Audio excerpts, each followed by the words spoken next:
Hello, I'm Isaac Hayes III, founder and CEO of Fanbase. Listen to what I'm about to tell you.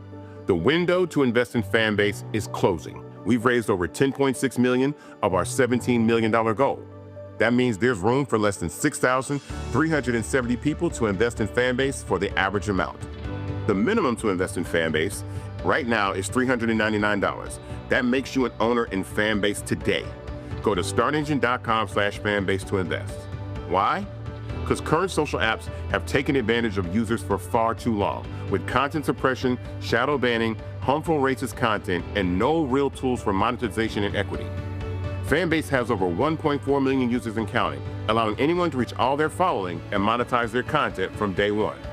Social media is the new TV, and whoever owns the apps that distribute that content have the opportunity to own potential billion-dollar companies.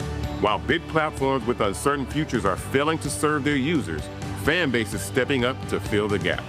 Don't wait until it's too late. Invest now, invest for yourself and your future. Go to startengine.com/fanbase and own the next generation of social media.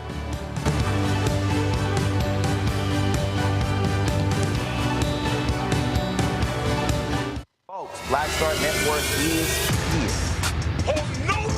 I'm real revolutionary right now. Support this man, Black Media. He makes sure that our stories are told. Thank you for being the voice of Black America, Roland. Hey, Black, I love y'all. All momentum we have now, we have to keep this going. The video looks phenomenal. See, there's a difference between Black Star Network and Black-owned media and something like CNN. You can't be Black-owned media and be scared. It's time to be smart. Bring your eyeballs home. You dig?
is Monday, April 21st, 2025, coming up on Roland Martin Unfiltered, streaming live on the Black Star Network. The first Latin American Pope, Pope Francis, has died at the age of 88. Could the next leader of the Catholic Church be an African cardinal? We'll talk about the legacy of Pope Francis. Well, we always knew he was grossly unqualified. Defense Secretary Pete Hegseth continues to screw up after reports of a second signal chat with sensitive military data that included his wife, his brother, and his ex-wife. Trump says, fake news. Nah, playa, it's real. And the 40-day Target fast is now a full-on boycott. I'll talk to Nina Turner. We are somebody about the latest developments regarding the groups that are all working together regarding boycotting Target. And also, Austin Metcalf's father, he's the young man who was killed by a young African-American in the Dallas-Fort Worth area. And that brother has been, of course, arrested on murder. Well, guess what? That white father calls out a black January 6th insurrectionist trying to, and a white nationalist who are trying to use his son's death to create a bigger racial divide. The video is astounding. Plus, Ryan Coogler's new movie Sinners dominates the box office this weekend, but I'm confused. Why is Variety saying this is an issue, but when Quentin Tarantino's movie came out, it was not? We'll also talk with Omar Miller, who is in the movie. Yo, lots to talk about. It's time to bring the funk on Roland Martin Unfiltered on the Black Star Network. Let's go. He's got whatever the miss, he's on it. Whatever it is, he's got the scoop, the fact, the find. And when it breaks, he's right on time and it's rolling. Best believe he's knowing. Putting it down from sports to news to politics. With entertainment just for kicks, he's rolling. It's on go, roll, y'all. It's Roland Martin, rolling with Roland now. He's funky, he's fresh, he's real, the best, he's Roland Martin now.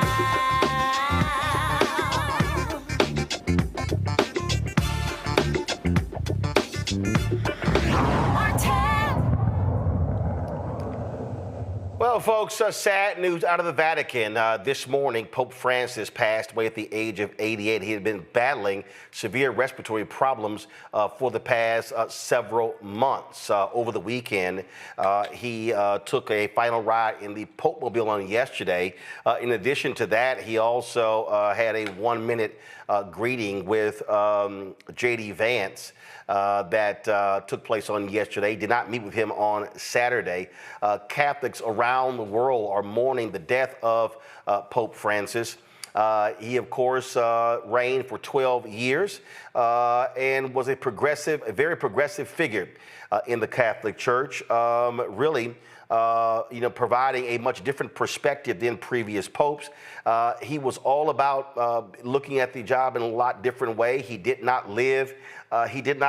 In the traditional, apartments of the Pope that he considered to be far too elegant, if you will. In addition, how he represented himself, what he wore, also was a lot different.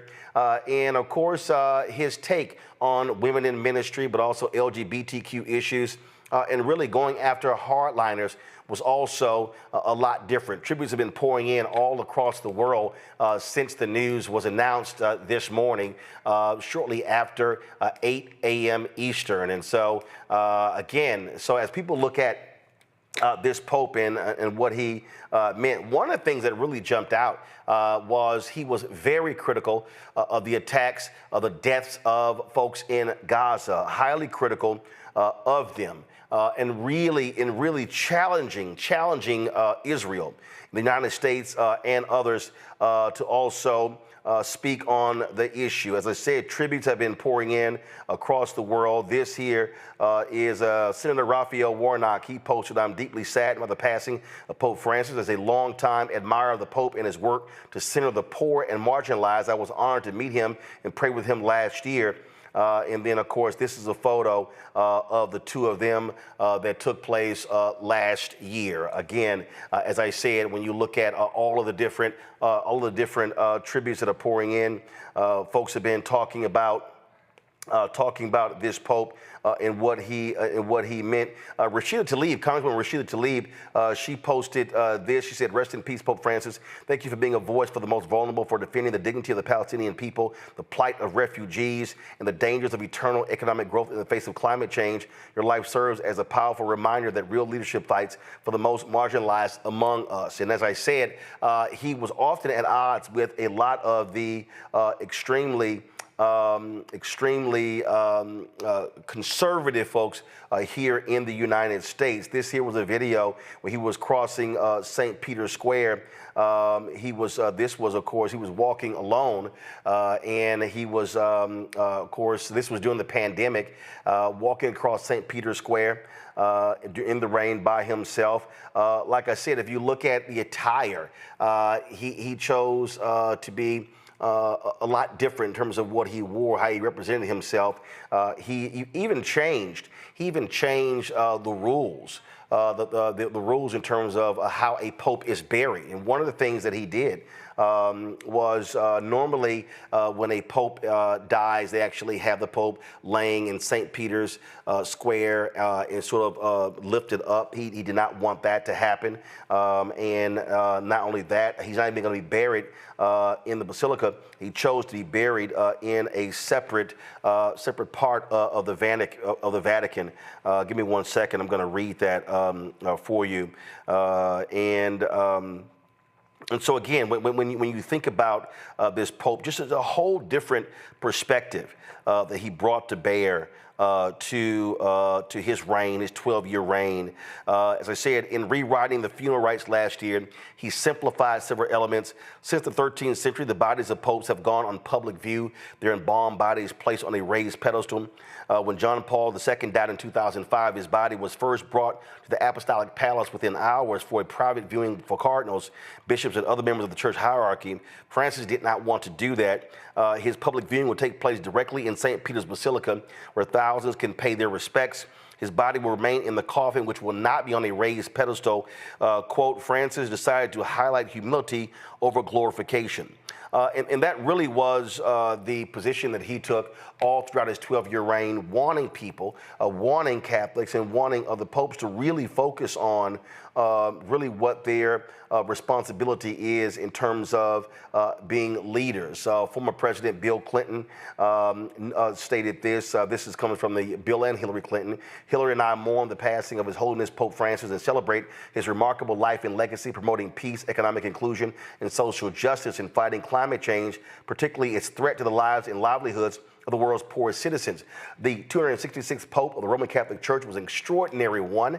He was the first Jesuit Pope and the first one from the Americas. In taking the name of St. Francis, he made it clear that he would endeavor to embrace the entire world, including those of other faiths, those whom the church hadn't always welcomed, and anyone whose daily struggles reflected the enduring truth of our common humanity.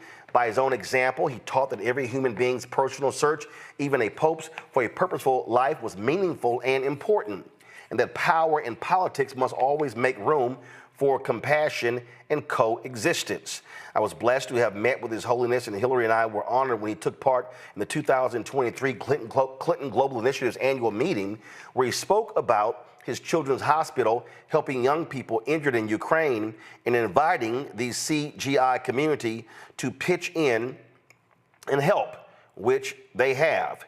We join the countless millions of people around the world, Catholics and non-Catholics alike, in prayers of gratitude for a life well lived, rooted in faith, filled with energy and purpose, and dedicated to reconciliation and cooperation. As I said, they're planning already, of course. I mean, the funeral details have already been mapped out for quite some time. And you're seeing the results of that. This here's a statement that President Joe Biden released. This is a photo of the two of them meeting as well. And so this is that particular photo. Let me read what he tweeted. He said, "It is with great sadness that Jill and I learn of the passing of His Holiness Pope Francis. He was unlike any who came before him. Pope Francis will be remembered as one of the most consequential leaders of our time, and I am better for having known him. For decades, he served the most vulnerable across Argentina, and his mission of serving the poor never ceased. As Pope, he was a loving pastor and challenging teacher who reached out to different faiths. He commanded us to fight for peace and protect our planet from a climate crisis. He advocated for the voiceless and powerless. He made all feel welcome and seen by the church. He promoted equity and an end to poverty and suffering across the globe. And above all, he was a pope for everyone. He was the people's pope, a light of faith, hope, and love. That, of course, is the statement that President Joe Biden posted on social media regarding the passing of Pope Francis. Vice President Kamala Harris posted, Pope Francis was a visionary leader who dedicated his life to service and justice. He encouraged us to protect our planet, champion a more inclusive church, and cared for all of God's children, especially the most vulnerable among us. Doug and I pray for His Holiness, and we join people around the world in mourning his loss. Again, that's Vice President Kamala Harris. Let's see here. This is former President Barack Obama. He said Pope Francis was a rare leader who made us want to be better people. In his humility and his gestures at once simple and profound, embracing the sick, ministering to the homeless, washing the feet of young prisoners, he shook us out of our complacency and reminded us that we are all bound by moral obligations to God and one another. Today, Michelle and I mourn with everyone around the world, Catholic and non-Catholic alike, who drew strength and inspiration from the Pope's example. May we continue to heed his call to, quote, never remain on the sidelines of this march of living hope. And this is the two of them sharing a laugh in the Oval Office. I'm going to share some other remembrances in just a moment. Let me bring in my panel right now.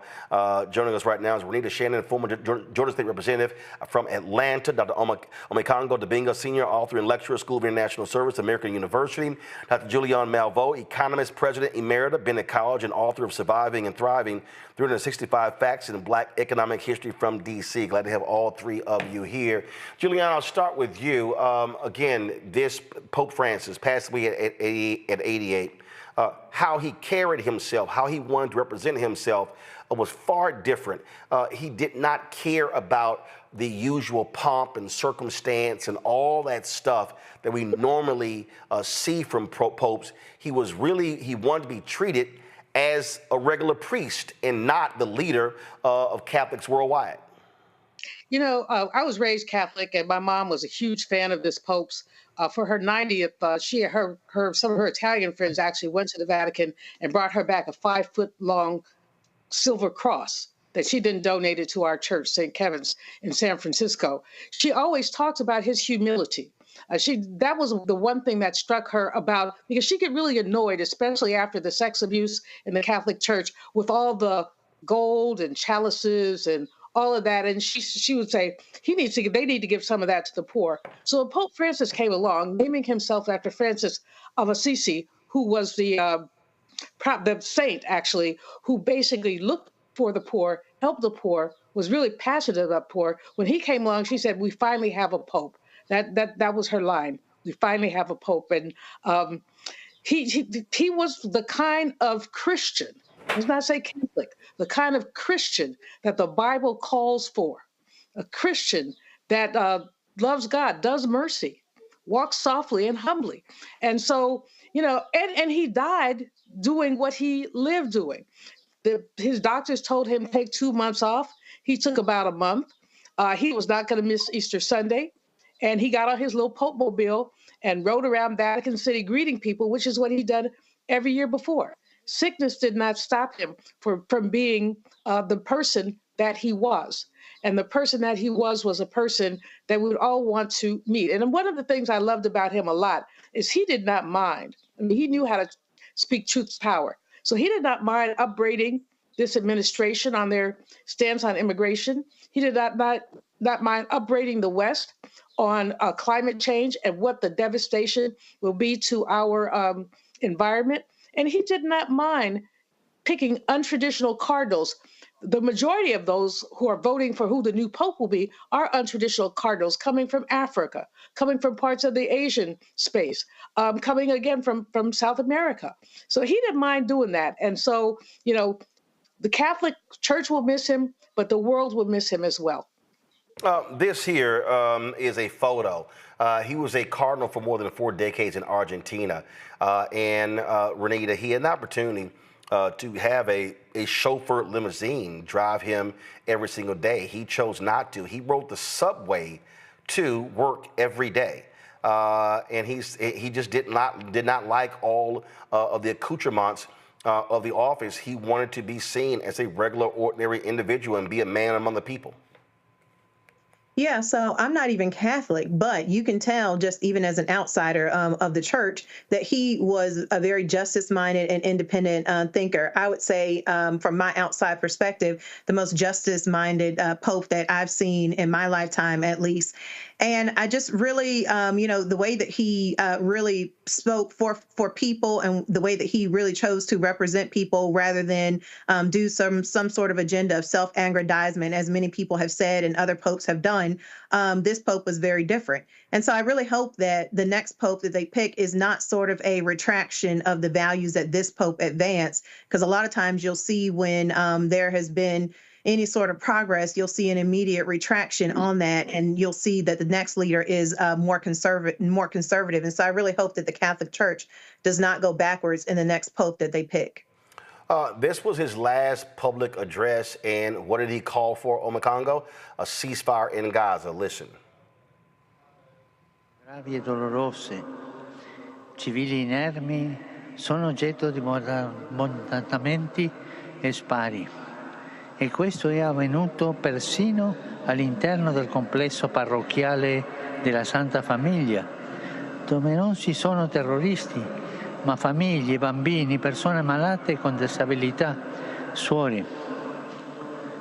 Una mamma e sua figlia, la signora Navda Khalil Anton e la figlia Samar Omar Anton, sono state uccise e altre persone ferite dai tiratori scelti mentre andavano in bagno. È stata danneggiata la casa delle suore di Madre Teresa, colpito il loro generatore. Qualcuno dice è il terrorismo, è la guerra. Sì, è la guerra, è il terrorismo. Per questo la scrittura afferma che Dio fa cessare le guerre, rompe gli archi e spezza le lance. Preghiamo il Signore per la pace. He called the Catholic Church in Gaza every night just to check on them. And a lot of people don't know that. A lot of people don't even think about Gaza's Christian community. And I remember many of us saw, it was last New Year's or the year before that, when one of the Gazan Christian ministers, was talking about how the world has forgotten them and they were going to keep going forward. It's through efforts like this, the fact that he was calling them nightly, the fact that he wasn't afraid to speak out. This was a man who lived by example as it relates to the idea of services, the rent that we pay for the space we occupy on this planet. Not only did he champion for peace in Gaza and for hostages to be released, he did incredible work on the continent. He went to the Sudan and kissed the feet of Sudanese leaders in the conflict there. He spoke out about what was happening with immigration here, whether it relates to the Haitians who are being accused of eating dogs in Ohio, the immigration policies of this administration. And maybe it's because he was an immigrant, family being from Italy, making their way to Argentina. There was always this, and for financial reasons, as the story is told, this was a man who did everything possible to connect with the poor and connect with the common people. And as somebody who's from Boston, where the child sex abuse scandal really broke in this country, and we are really dealing with that at the forefront before many other states publicly, he had the apology for that. And that meant a lot for people who were affected by that, because the people were asking for the Vatican to do something and they were just kind of twiddling their fingers. And he actually, put forward some reforms to help with that as well. So this was somebody who understood people's souls. He understood that people are hurting, and he can almost had a sixth sense about sensing it and reaching out for people. And we need more people who are servant-minded leaders who are really about practicing what they preach. And so rest in peace to Pope Francis. And I'm hoping that people will follow his example as we continue to go forward. He was a man who represented everything we need today and then some. Tennessee State Representative Vincent Dixie was on the floor challenging these right-wing so-called evangelical Christian legislators. And this is what he had to say today. He challenged other Catholics to do what was right and love one another as we're supposed to.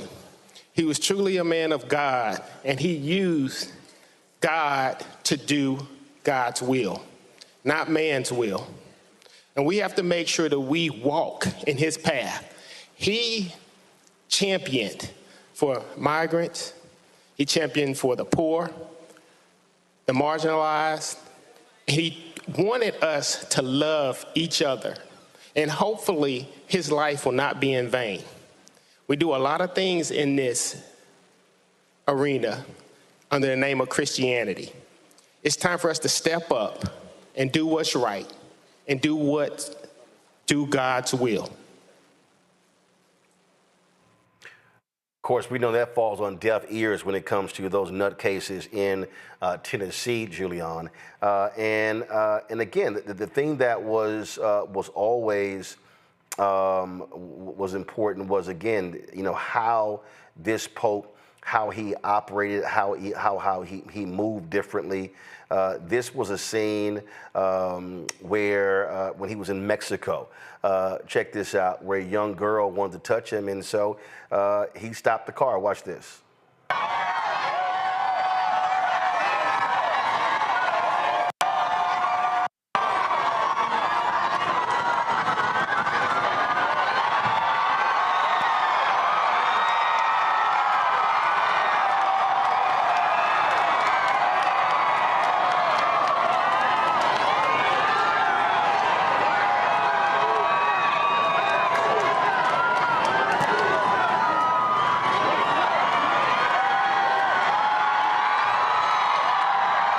That's when he was in Washington, D.C., and it was a young girl named Sophie Cruz. And again, she broke through, a little Mexican girl, and the security was trying, as you see in the video, security was trying to escort her away. You see, they tried to stop her from moving forward, and the Pope said, no, no, no. He told them, no, bring her to me. Bring her to me. And he embraced her. Kissed her and hugged her. And again, he understood, Julian, he understood what his role was as a religious leader, and was not trying to, as someone said, he was trying to tear down walls and not erect them. Absolutely. And he got energy from the people. I mean, that's what's really clear when you think about the way that he operated. You showed the picture of him on the subway earlier. They talk about him walking to get his glasses fixed. He had, I don't know how many staff people who could have gone to get his glasses fixed for him. No, he did it himself. He really wanted to be of the people. And so that video there of the little girl is a perfect example of wanting him to be of the people. And I think he got energy. I think he got inspiration from the people. And he, in the immigration piece that you showed, where not the immigration piece, the Gaza piece, we talked about someone by name.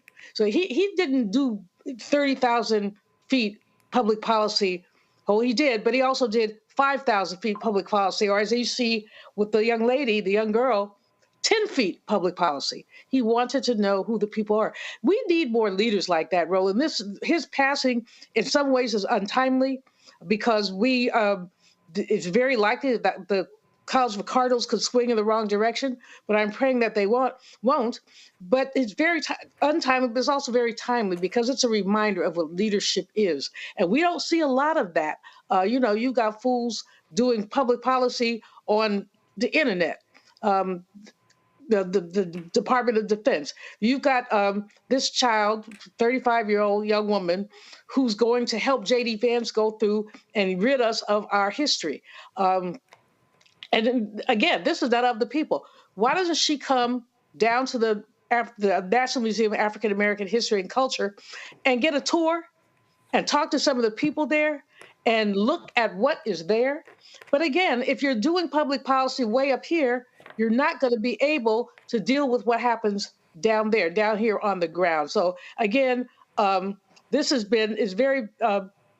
brings back a lot of memories for me because like I said, my mom revered that Pope. She always talked about him. And she actually, on her birthday, she always asked her children, none of whom is, well, my baby sister practicing Catholic. The rest of us are not. I'm AME. One of my sisters says she's no ME. But in any case, on her birthday, she would always ask us to make a contribution to the church in her name. We did it until the sex thing came out, and then we're like, no, Mommy, we ain't doing that. When this Pope came in, she said, do it just one more time, as an act of faith to this Pope. And so we did. We did, because I'm channeling her now because she really, really, really loved this Pope. Well, as someone who was born and raised Catholic, and in fact, the meeting to the Catholic church I grew up in was found in my grandparents' living room. Definitely understand moments like this here. The video that you're seeing, this is from yesterday. This was the last Pope ride by Pope Francis. As we said, it was Easter Sunday, and as we said, he was gravely ill. The Vatican announced the cause. He suffered a cerebral stroke. It went into a coma and passed away, but he was insistent on seeing the people and traveling. This, again, as I said, this was just yesterday, and he died at about 7:30 a.m. this morning, Vatican time. And again, so many folks are now, as Julian said, and I think Renita at that point, she makes is important, Omar Congo as well. In this moment where you have an idiot who occupies the Oval Office, that idiot plans to attend the funeral, and in fact, Pope Francis did not meet with J.D. Vance on Saturday, and he sent someone else to give him a very strong, stern lesson on the treatment of regular and ordinary people, which was needed because of a lot of the craziness we've heard from J.D. Vance. And if there is a time when we need moral leaders to show courage, it is now. Renita? Yeah, I'm surprised and taken back. I had not seen that Trump said he was going to attend the funeral, but wow, why would he? I mean, he has no values in common with what the Pope had. Clearly, as we've all talked about, how justice-minded he was and the values that he not only talked about and lived and walked every single day. So it's really amazing to me that Trump would want to show up to the funeral. I really hope that he goes there and he has respect and does not act like his normal idiot self, as you mentioned before, because you can tell that this is a Pope that was well loved, and I just really would hate to see any of his regular shenanigans at the funeral. Well, again, world leaders will be there. What people don't understand is that Omar Congo, as the head of the Vatican, that is a city, so the Pope is a head of state, and so the Pope's funeral attracts heads of state all around the world. Yeah, and the way that President Trump has disrespected people in this country who have died, such as John McCain, I'm really concerned about what type of grandstanding he might do. We're talking about Pope Francis and how humble he was and how he's a man of the people.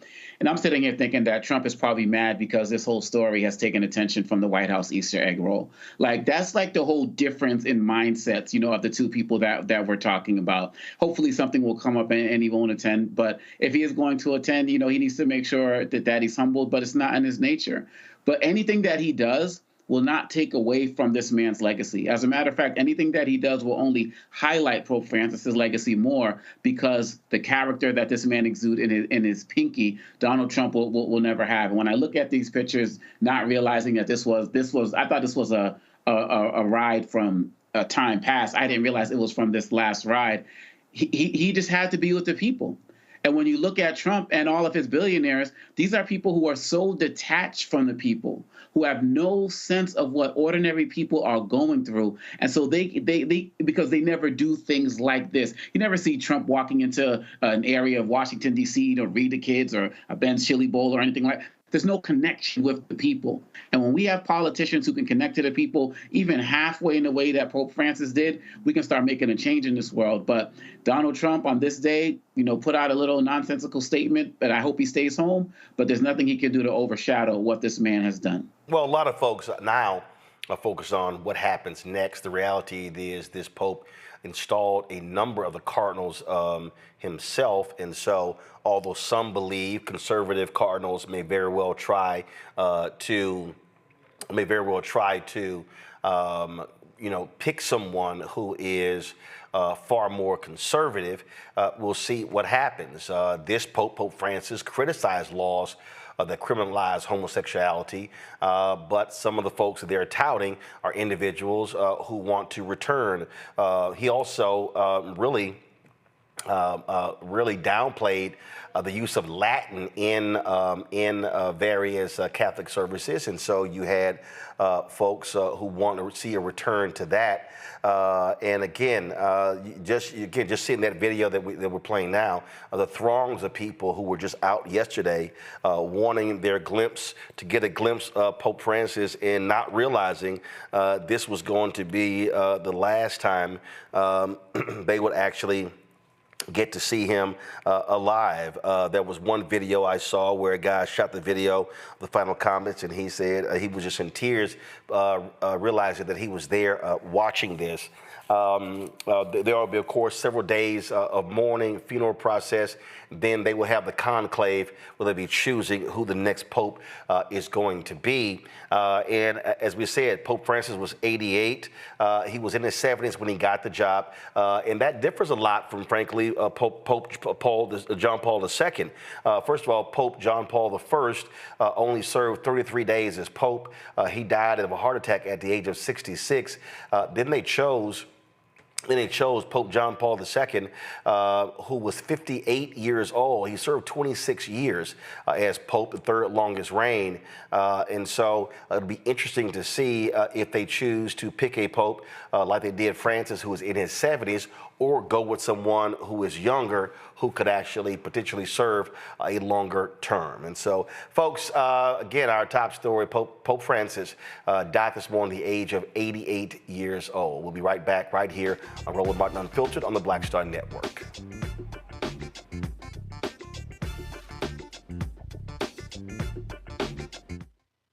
This week on A Balanced Life with Dr. Jackie here on Black Star Network, we are talking about all things, you got it, stress related. Yes, the big S, whether it's spiritual, physical, emotional, or sometimes it could be just in your head. Stress has a way of manifesting itself in our lives in such a way that it disrupts who we are and who we're in the process of becoming. Stress is just as bad as a lot of the physical ailments that we think of. That's all next on A Balanced Life on the Black Star Network.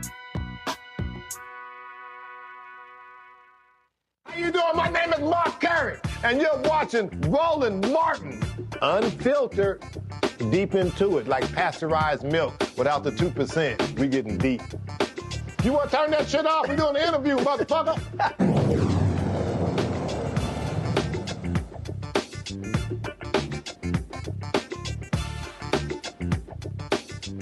Folks, what you're seeing here's a live shot of the Vatican as folks mill about there in St. Peter's Square as a result of the death this morning of Pope Francis. 4 years ago when Pope Francis came to the United States, he was in the Oval Office, and that was a pretty funny moment between him and President Joe Biden. Check this out. I'm not sure this is appropriate, but there's a tradition in America. Se questo è opportuno, no? C'è una tradizione negli Stati Uniti that the president has what is called a command coin. Il presidente ha un comando, una di comando. That he gives to warriors and leaders. Che dà ai combattenti, ai leader. And you are the most significant warrior for peace I've ever met. Lei è il guerriero più forte per la pace che io abbia mai incontrato. And with your permission, I'd like to be able to give you a coin. E con il suo permesso vorrei ottenere questa moneta. It has the U.S. seal on the front. Ha il sigillo degli Stati Uniti sulla parte. But what's different with this coin? Usually, La Casa Bianca. but I know my son would want me to give this to you because on the back of it, I have the state of Delaware, the 261st unit my son served with. E so che mio figlio sarebbe contento che gli do questo perché non c'è l'immagine della Casa Bianca ma dello Stato di Delaware. E la tradizione è, I'm only kidding about this. e scherzo, If next time I see you, la you don't prossima have it, volta se lei non la you vede have non to buy ce the l'ha, drinks. allora lei deve offrirmi da bere. I'm the only Irishman you've ever met who's never had a drink. Ma io sono l'unico irlandese che lei conosce che non ha mai bevuto in vita sua. Perché gli irlandesi hanno portato il whisky. I know that. Thank you. Mi sono presentoso di aver fatto questo omaggio.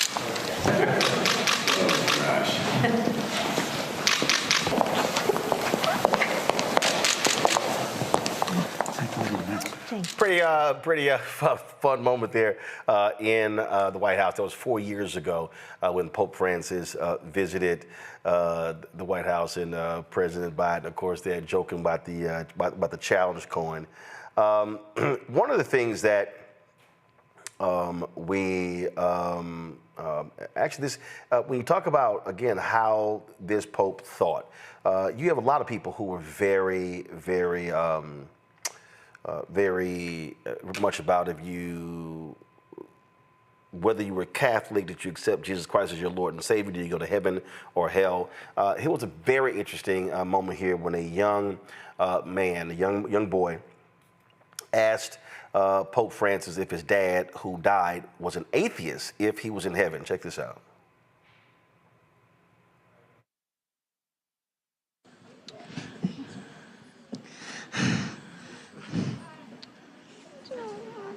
Dai. Non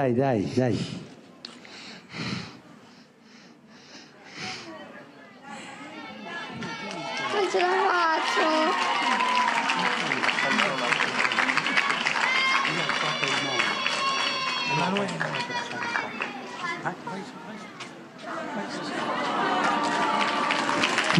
Vieni da me, Emanuele. Vieni da me e dimmi all'orecchio. Vieni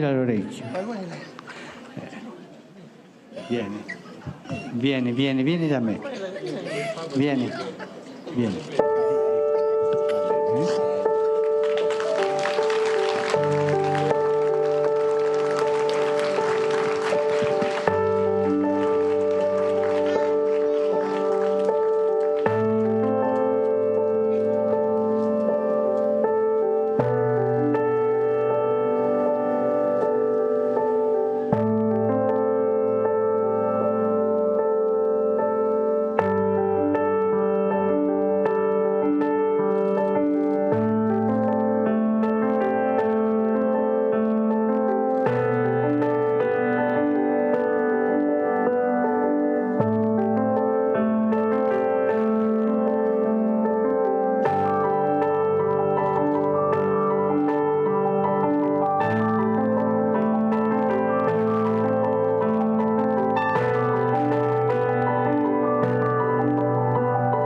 E io ho chiesto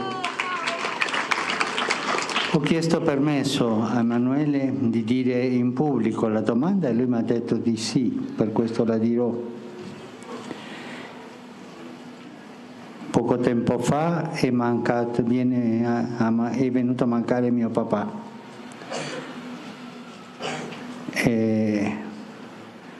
Lui era ateo, ma ci ha fatto battezzare a tutti e 4 figli. Era un uomo bravo.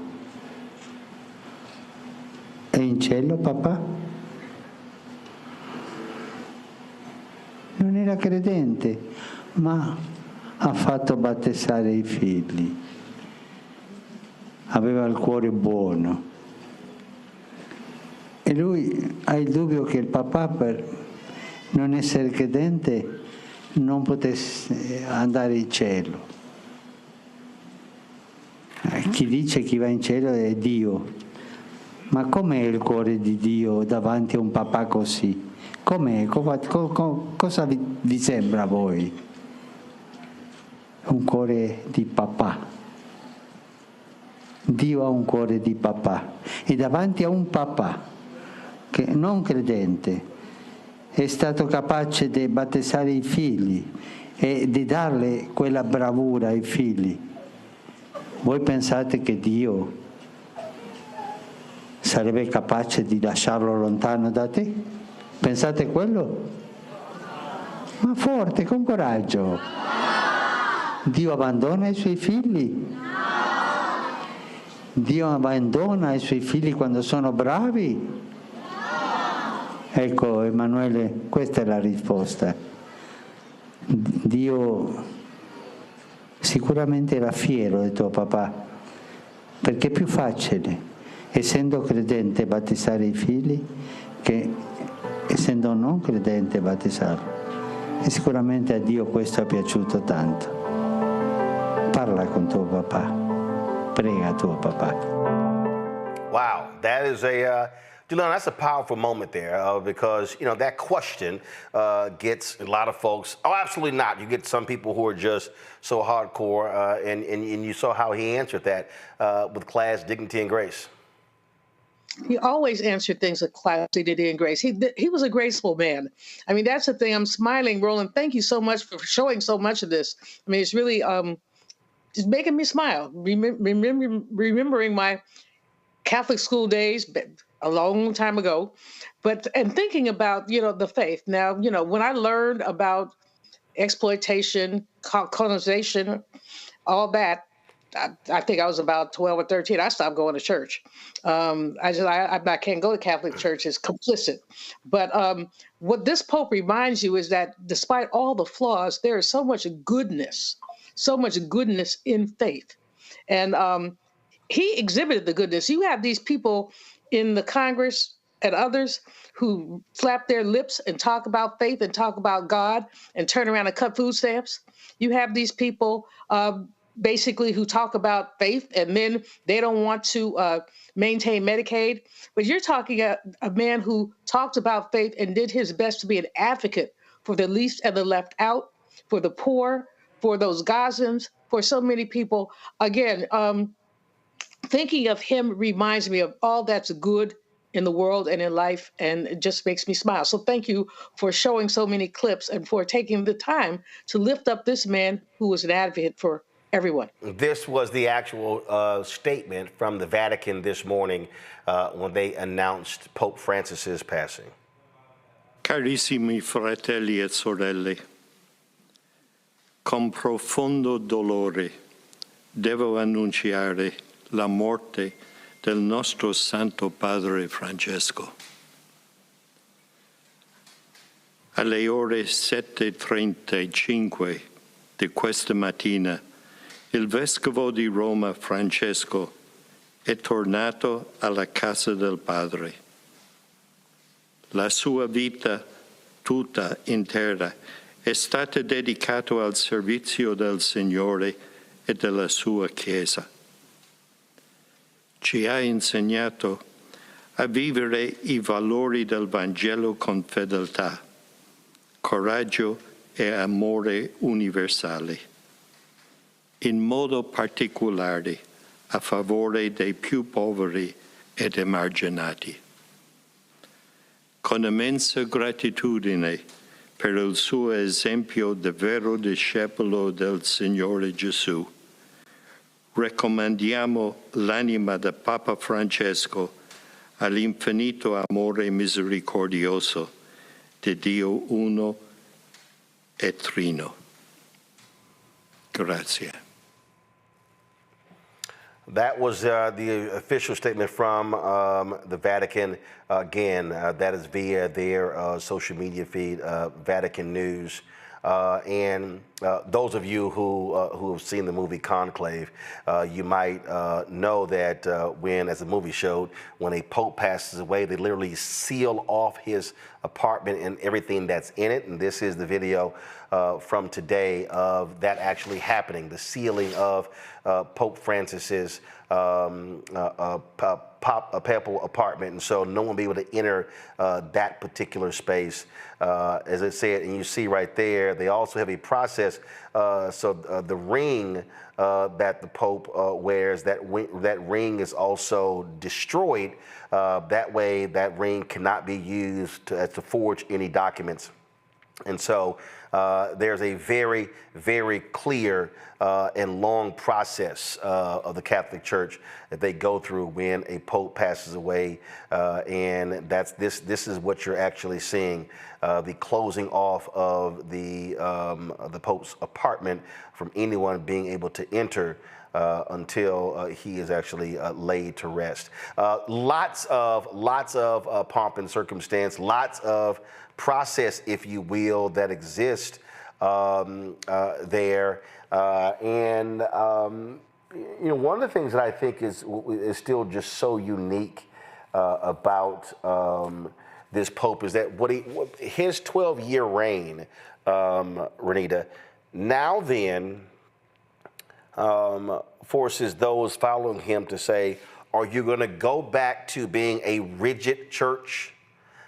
Being some say a very conservative, right-wing Catholic church, or will they stay the course of seeing themselves in a much more different light, and a much more sense of humility in the way he carried himself? That really is up in the air, because whoever is chosen, that person gets to determine the future path of the Catholic Church worldwide.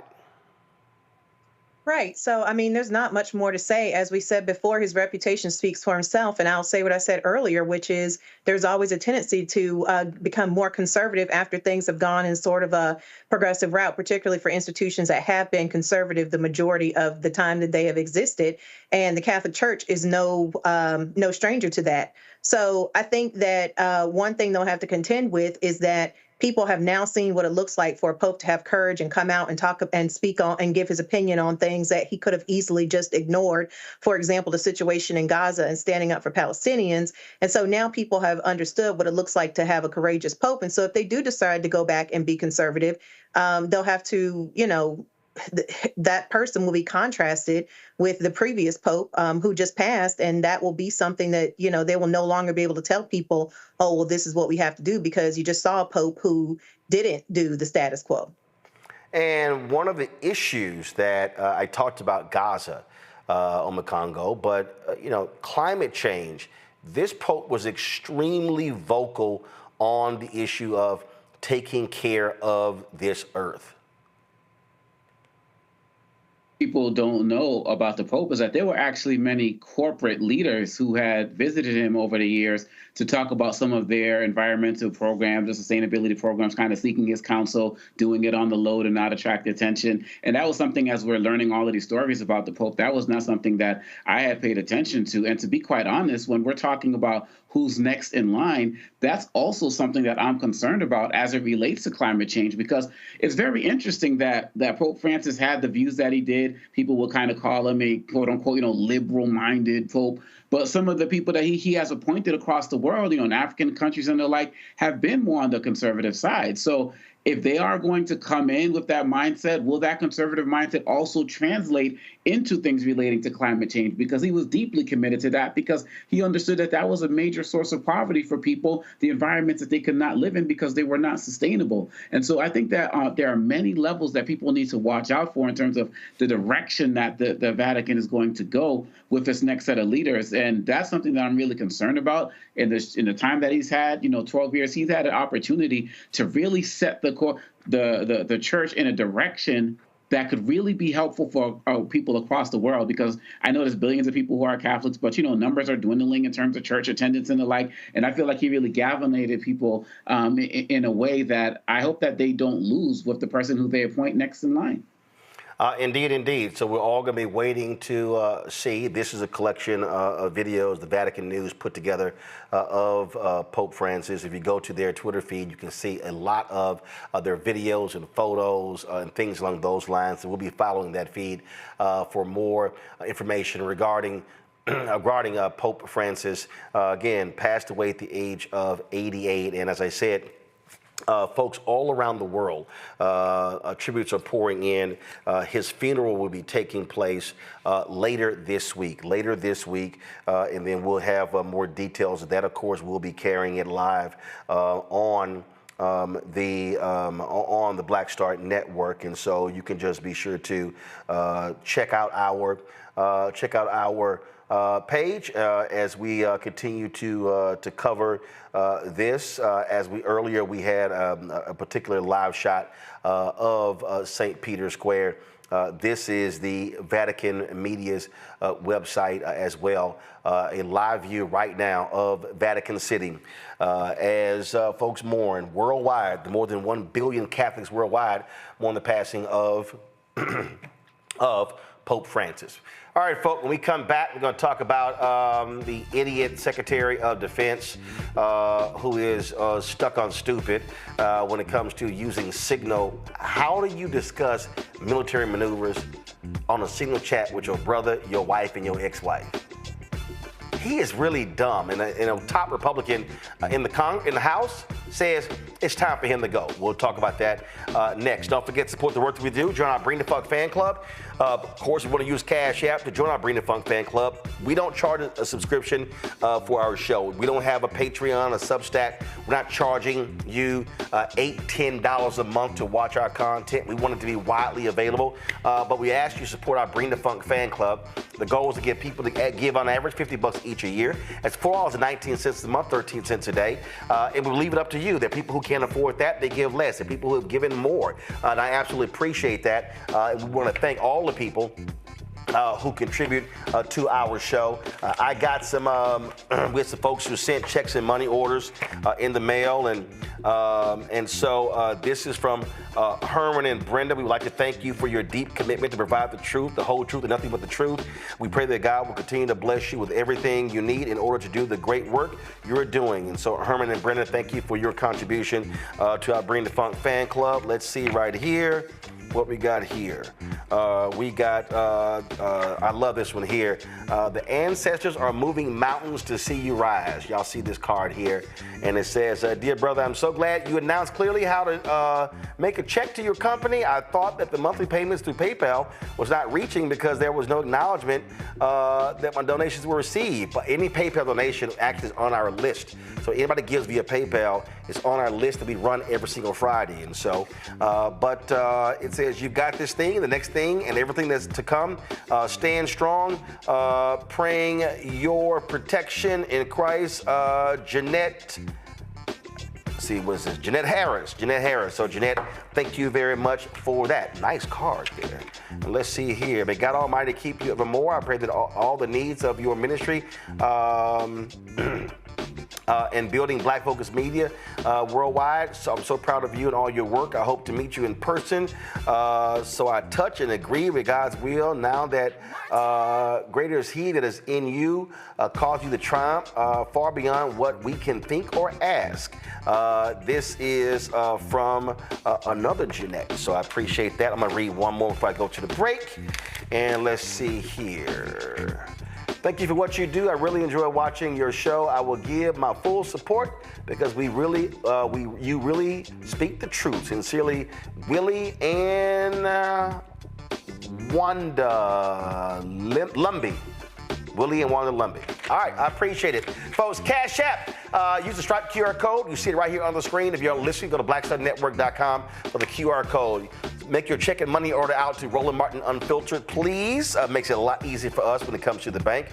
And PayPal, of course, first of all, send your money order and check. P.O. Box 57196, Washington, D.C., 20037-0196. PayPal is R Martin Unfiltered. Venmo is RM Unfiltered. Zelle, Roland at RolandSMartin.com. Roland at RolandMartinUnfiltered.com.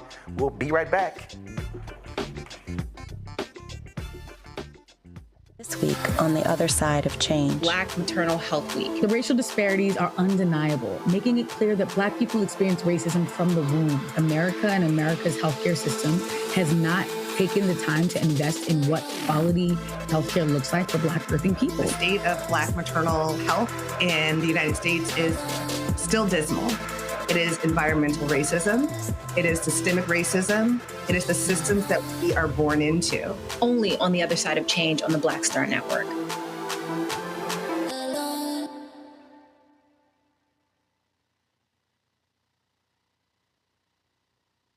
Next on the Black Table with me, Greg Carr. The enormous impact of race, education, and affirmative action in America, and how, believe it or not, white America is starting to feel a little bit of the pain.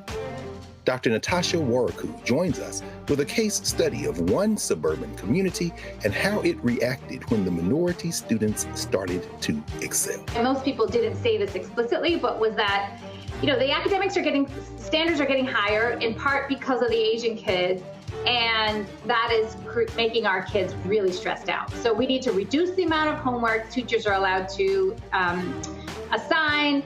She shares a perspective that you don't want to miss. That's on the next Black Table, only on the Black Star Network. Hey everybody, it's your girl Lunel. So what's up? This is your boy Earthquake. Hi, I'm Chaley Rose, and you're watching Roland Martin Unfiltered.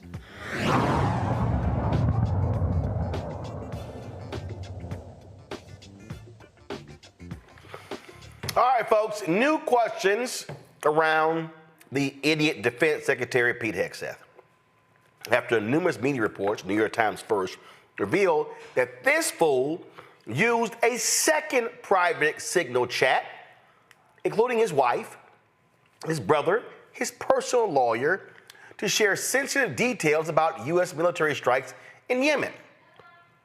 Sources tell the New York Times that Hegseth posted flight schedules and operational plans even after aides warned him not to use unsecured apps on his private phone for such information. Critics say many in the chat had no reason to know real-time military details, raising serious concerns about judgment and security. But that idiot is pushing back hard. In the White House Easter egg roll, he claimed to fight fake news.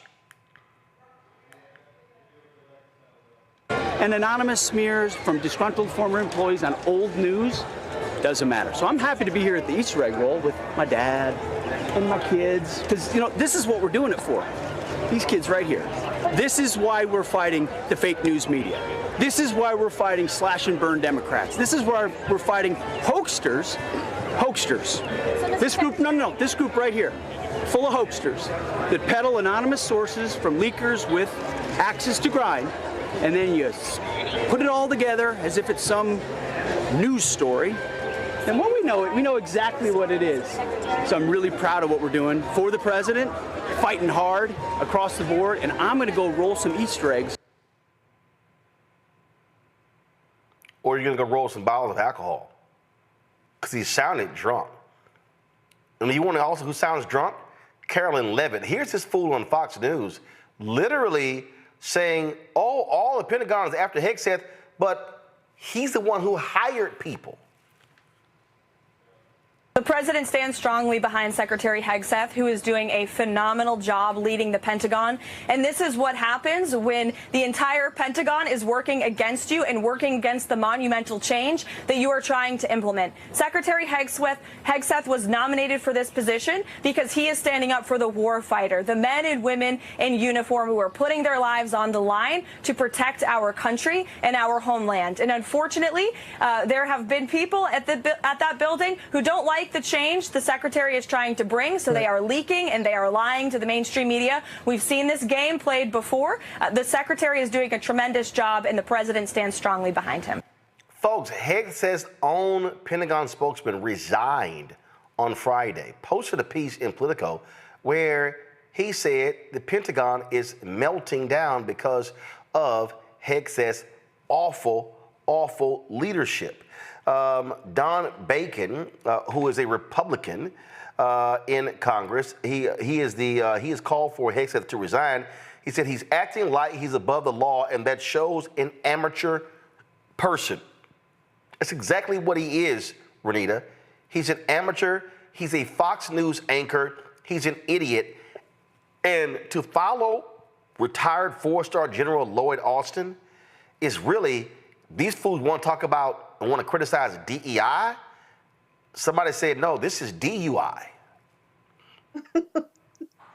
Absolutely. No, this entire administration has been on display what it looks like when you remove DEI and nothing but their incompetence is left to shine through, because they have had mistake after mistake. And like you said, Hegseth, I mean, it's just obvious. He has never served a day in government, which is why he is in there acting like somebody who can't wait to show off whatever information he knows. He just strikes me as somebody who would say to his friends and family, hey, guys, can you believe I got to be a part of this chat, and show them the information. So I just think that it's really crazy how at the same time he's trying to spin this as it's both leaks and lies. Well, is it leaks or is it lies? I mean, if you're mad that people told the truth on you, the truth is still the truth. And the same thing for Carolyn. I mean, this administration needs to learn that it doesn't matter how many loud talking, strong talking blondes you put in front of the camera to say that all of this is okay. It doesn't make it okay. It just doesn't. On Congo, this is a photo. This is Don Bacon. He's a retired Air Force general. He kind of knows a little bit about the military. Yeah, right. Look, I mean, you know, it's sad that we're all like laughing about the incompetence, the sheer incompetence that we're seeing here, but it's just a matter of time before this thing has real deadly consequences for troops, for civilians somewhere, and it's really scary. The fact of the matter is, Roland, Signal is their policy. Like, that's what they do because they are corrupt and they don't want any document they share is supposed to be saved because, this is part of a, act that was put forth by Congress that you're supposed to have records be saved. Period. Bottom line. Signal, as we know, you can delete messages after an hour, 2 hours, 3 hours, whatever. They don't want their conversation saved. That's why they're doing this. And honestly, Roland, it's also even sadder because they're not doing this with all Pentagon employees. They're just doing it with their people. So many of the Pentagon staff are actually being left out of these conversations as well. And when you see over the weekend, he got rid of 3 of his top advisors because of they're quote unquote leakers. And so when you see that, and then when you see Leavitt say that the entire Pentagon is against the leader of the Pentagon, that is a recipe for disaster to have that type of turmoil exist in this space. And so really at the end of the day, and on top of that, Roland, it's not like he was using Signal on a secure phone. He was using Signal on his iPhone. And we know that every foreign government, ally and foe, is operating to get access because they all got their spy networks to what these guys are doing. We have a government between Rubio, the State Department, and all of these guys who are conducting foreign policy on Signal, on social media, basically, with their friends, families. And did you say ex-wife as well was on that with the wife? Like, what the hell? Who you know what I'm saying? We are in for it, man. And I'm just really nervous for what's going to happen when something deadly and catastrophic happens with this ignorance and incompetence. And Julian, you can always depend on the dumb and dumber. Hegseth is dumb, but Trump is dumber. Listen to this. When he's not drunk tweeting, he's drunk talking. Ask the Houthis how much dysfunction there's none. Pete's doing a great job. Everybody's happy with him. We have the highest recruitment numbers I think we've had in 28 years.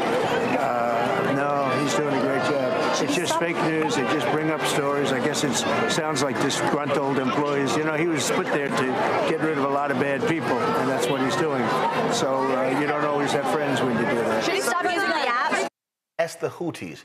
I'm sorry, Hootie and the Blowfish, Hooters. I'm not sure he knows what he's talking about. Julian, go ahead. But he never knows what he's talking about. I mean, this is it's comedy and it's not comedy. The reason that it's not comedy is because it's putting our country in jeopardy. I saw Leon Panetta, former Secretary of Defense, on I think CNN earlier today, and he was talking about the damage that this man is doing, Hegseth, the damage that he's doing to our Pentagon infrastructure. Now, the people that the president is calling losers are the people that Hegseth picked. So he went and picked some losers. Well, who's the biggest loser? Other than the Oval Office, we're also looking at Hegseth. The challenge here, I mean, these people do not believe that fat meat is greasy. I mean, they truly do that. They told them about this signal stuff a month or so ago, and it was a mistake. So how you do it again? What about, I mean, idiots are people, you do the same thing over and over again and you expect a different result. And then like Omar Miller says, your ex-wife, what are you doing? You're bragging. Look at what I got. Look at the access I have. So you're bragging to your ex-wife? Give me a break. We are really, I mean, I'm very concerned. I've tried to ignore that man in the house that enslaved people built, tried to ignore his shenanigans, hoping that somehow we would come to the end of the road. But we're not coming to the end of the road. This is what he does. This is how he does it. And the American people, we are in jeopardy, folks. If you're tweeting and sending classified documents or documents that should be classified or secret information, if you're dealing with this on your iPhone, really? Right. Who has that? Who else has access to it? Anybody in the world who means us harm. Putin. Although the president would probably give Putin the information if he asked for it, because I truly believe, and I hate to say this, but I really believe that he is a Russian agent, that the president of the United States is a Russian agent. That may be a little far-fetched, but maybe not. I'll just leave it there. No, I mean, that's not far-fetched at all. All right, folks, let's talk about Target. The call for the boycott began February 1st. And remember, Target on January 24th, Target announced they were ending their DEI policies. Their stock was around $145, something along those lines. Today, Target stock closed at $93.78. If you look at this chart here, you will see, please drop the lower third. Thank you. Look at this chart here, you will see how their stock has performed in the last 6 months. Their stock is down $57.13 in the last 6 months. That's almost 38%. They lost more than $12 billion in market share.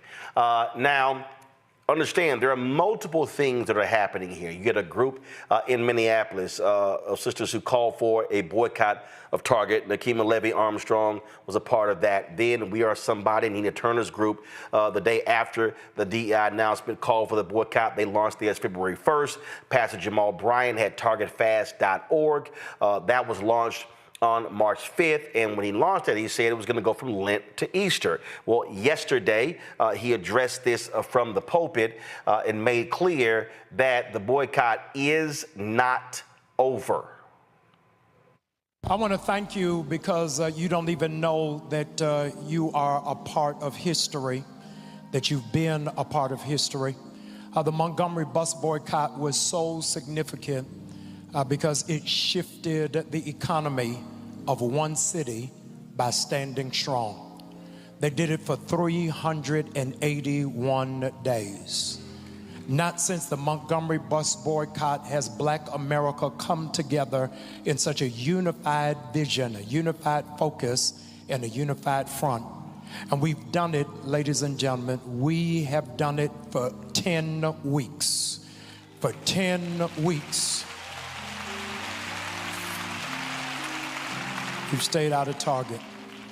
It didn't start with us, but there was already a grassroots movement afoot that was doing a Target boycott. We came along just as one church and said that the body of Christ needed to be a part of it, and that we were going to take fasting as a spiritual principle because we understand that the weapons of our warfare are not carnal, but they are mighty under God for the pulling down of strongholds. I announced it to you the Sunday before Ash Wednesday, and I wanted to pause and thank you for standing in line with the vision of your pastor at the prompting of the Holy Ghost. Can you believe, with a small movement that started in this church, 200,000 people signed to be a part of the Target Fast?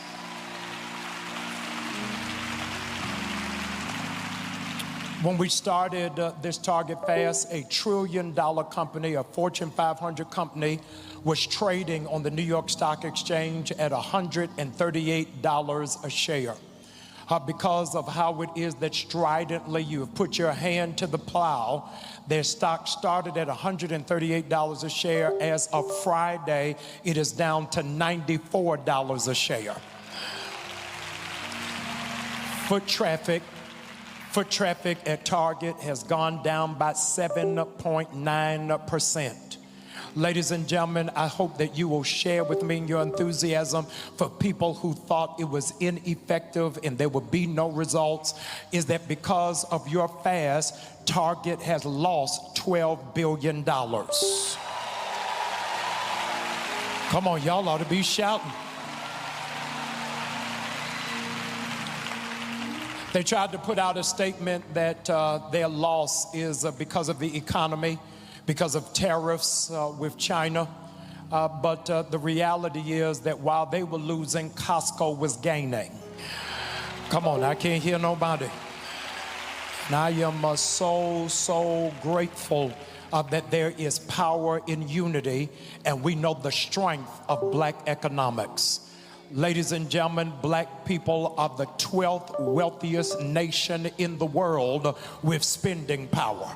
Don't ever undervalue or underestimate your power and your authority. I need to give God glory for black business and for black dollars.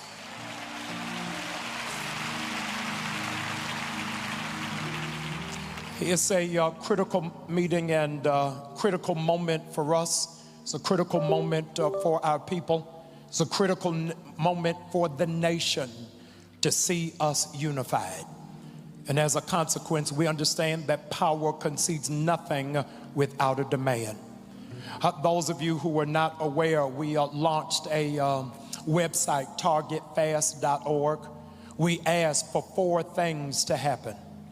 Number 1 is that they would stand by the pledge that they made after the killing and the murder of George Floyd to invest $2 billion into black business. That was our first ask, because after Donald Trump came into office, they rescinded on that promise. The second ask that we had is that because black people spend $12 million a day at Target, we asked that they would put $250 million into black banks so that black people would have access to capital to start businesses and to go into home ownership. The third thing that we asked for is that they would partner with 6 HBCUs and their business programs so that we could teach young people how to scale businesses and to create generational wealth. Because they'll never be wealthy having to work for somebody else. They have to do it, doing it for themselves. Ladies and gentlemen, you already have read the report that a meeting took place. And in that meeting, I wanted to share with you the outcome of it. We had 4 asks and only walked away with 1 thing. I want to tell you what that 1 thing is Target has agreed Target has agreed that by July the 31st, they will complete the pledge of $2 billion for black business.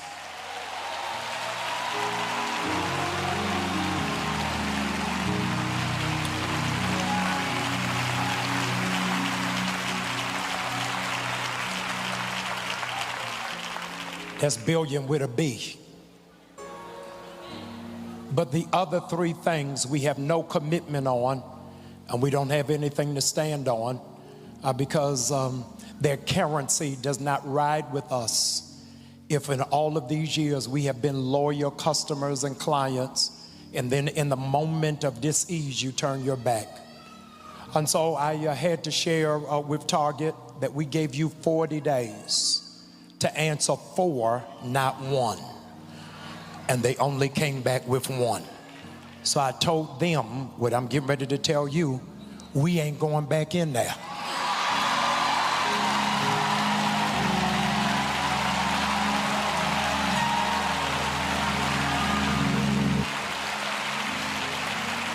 And so the fast shifts to a full-out boycott.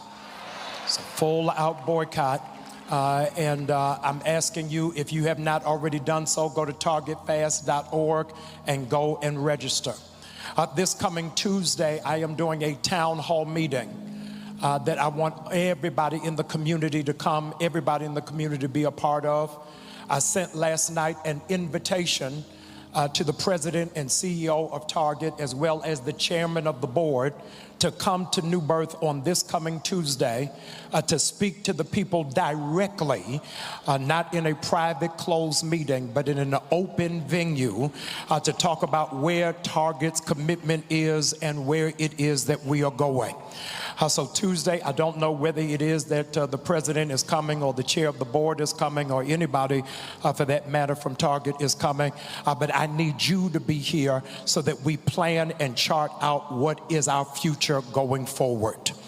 I also wanted you to know that this is not a New Birth effort or a Jamal Bryant project.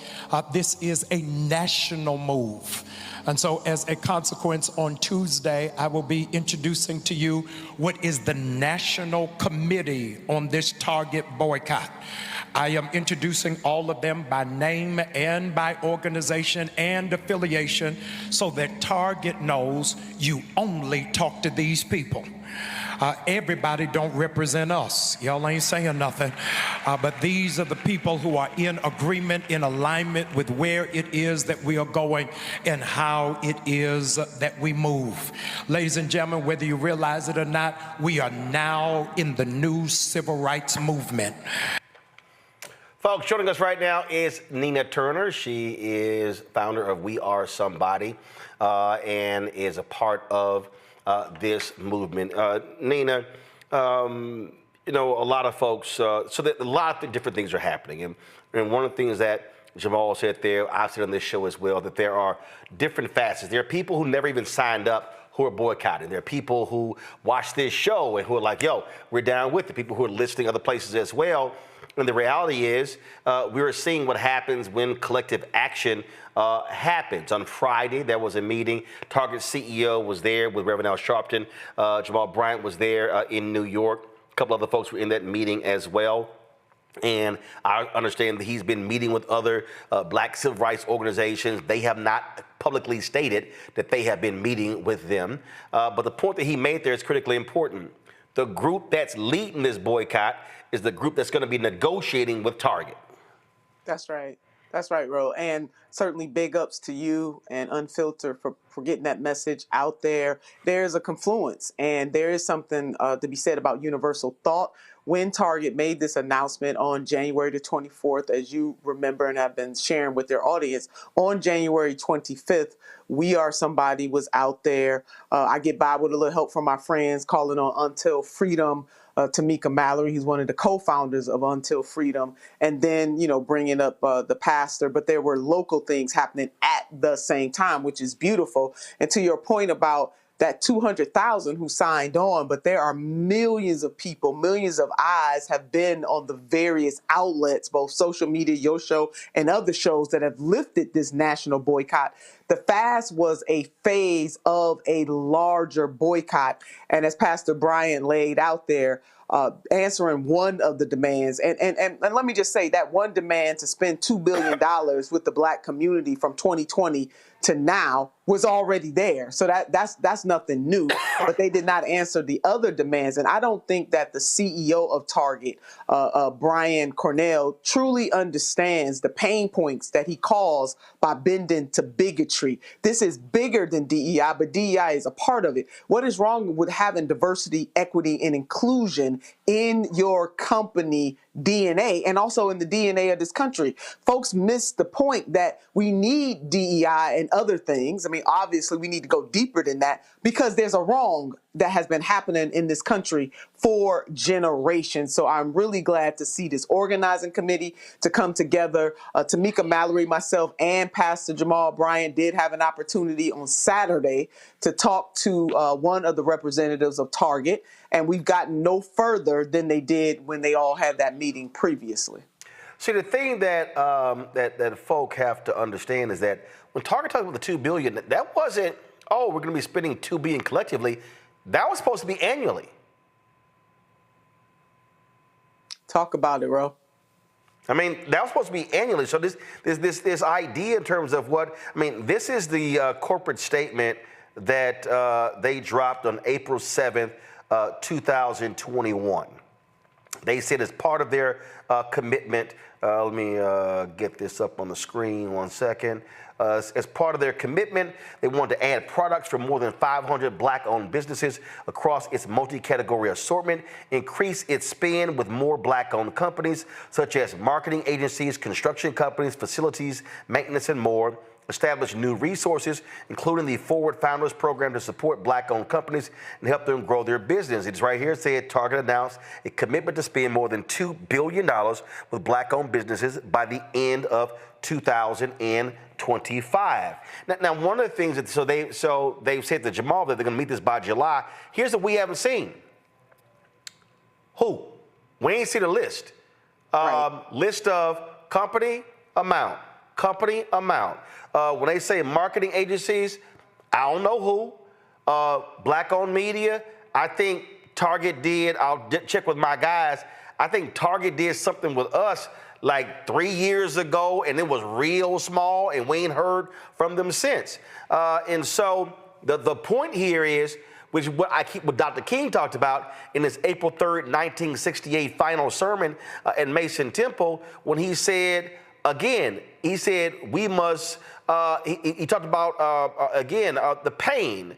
We must redistribute the pain. The bottom line is these companies are making billions off of us, and there's no ROI. They're not spending with Black-owned media. They're not using Black transportation companies, Black law firms, Black accounting firms, Black engineering firms, Black construction companies. And if they think that we're just going to keep sitting here rolling up in your store, they're wrong. And this is also sending a message, not just to Target, but to a whole bunch of other companies saying, do understand, y'all are next. That's right. There's power in our purchase. I mean, people need to hashtag that. It's power in our purchase. And to add to that, Ro, he promised this off of the back of when George Floyd was murdered. It was right when he came out and said George Floyd could have been one of my Target team members, and therefore I'm going to do X, Y, Z. All of the things that you enumerated and put on screen, they said that they were going to expand their diversity goals at the time to increase representation of Black employees across its workforce by 20% over the next year. So that would have been from 2020 to 2021. And that the company would start a new program to help Black entrepreneurs develop, test, and scale their products. They did some of that, but once Donald J. Trump came on the scene, all of those promises made all of a sudden became something that was expendable. And so the question for the CEO is, did you believe those things when you said it? Was it right and moral and also economically viable for Target too? Because they ain't just do this out of the goodness of their heart. When you said those words and now all of a sudden you don't have a commitment. So the ire in the Black community is that you made a promise to us off of the death of George Floyd, and now all of a sudden you have a neo-fascist in the White House and you don't care. You don't really give a damn about the Black community and other marginalized communities. And dare I say, ever since they made that commitment to stand with this president, they have decreased some of the shelf space. There is no guarantee for those Black businesses. And shout out, Ro, to the Black business owners who said on their own,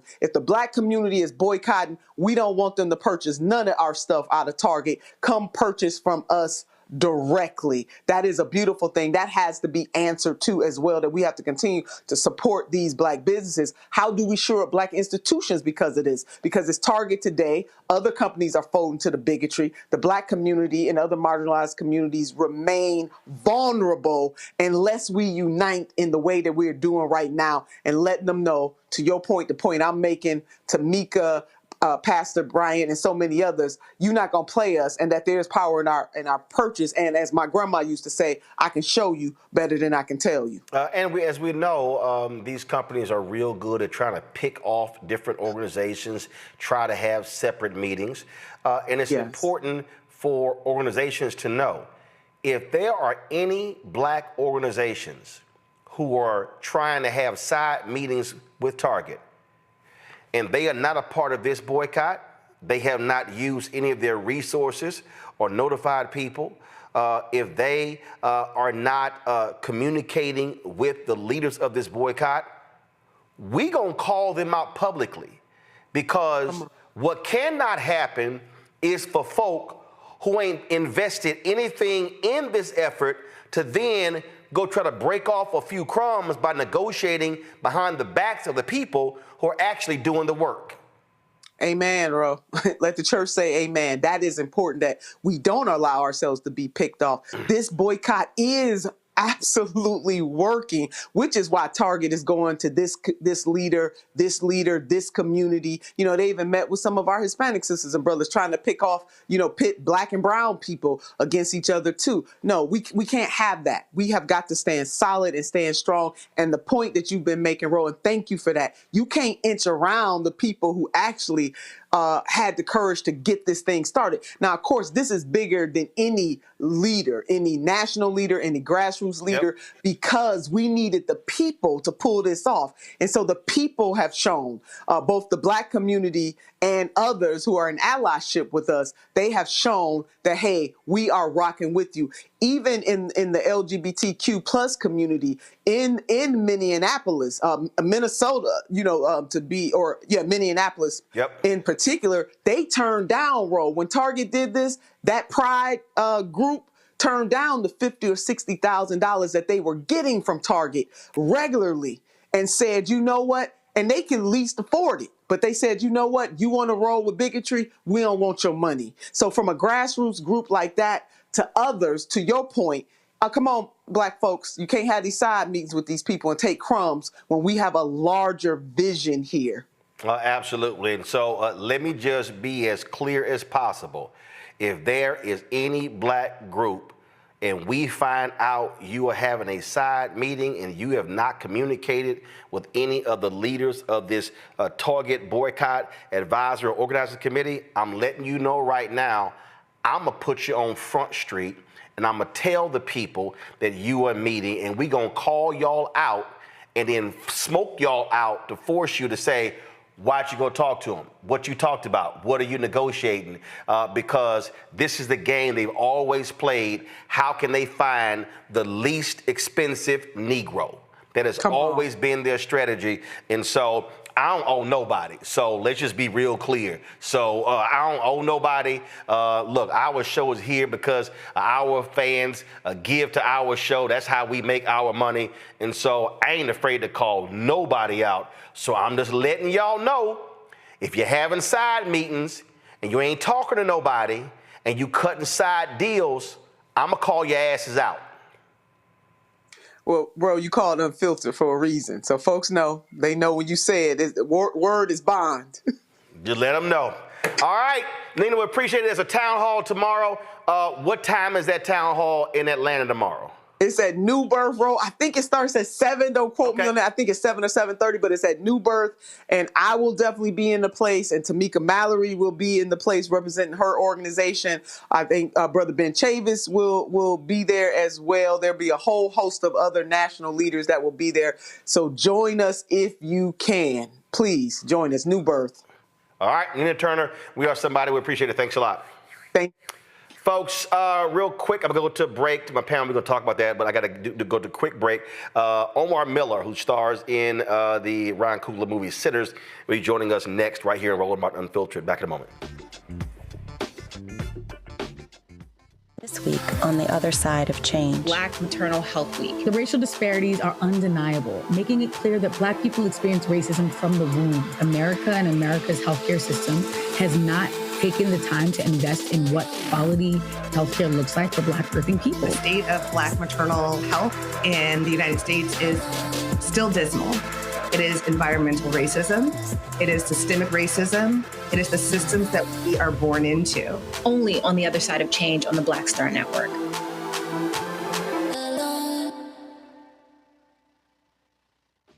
Hey, I'm Antonique Smith. Hey, I'm Arnez J. Hi, this is Cheryl Lee Ralph, and you are watching Roland Martin, Unfiltered. I mean, could it be any other way? Really? It's Roland Martin.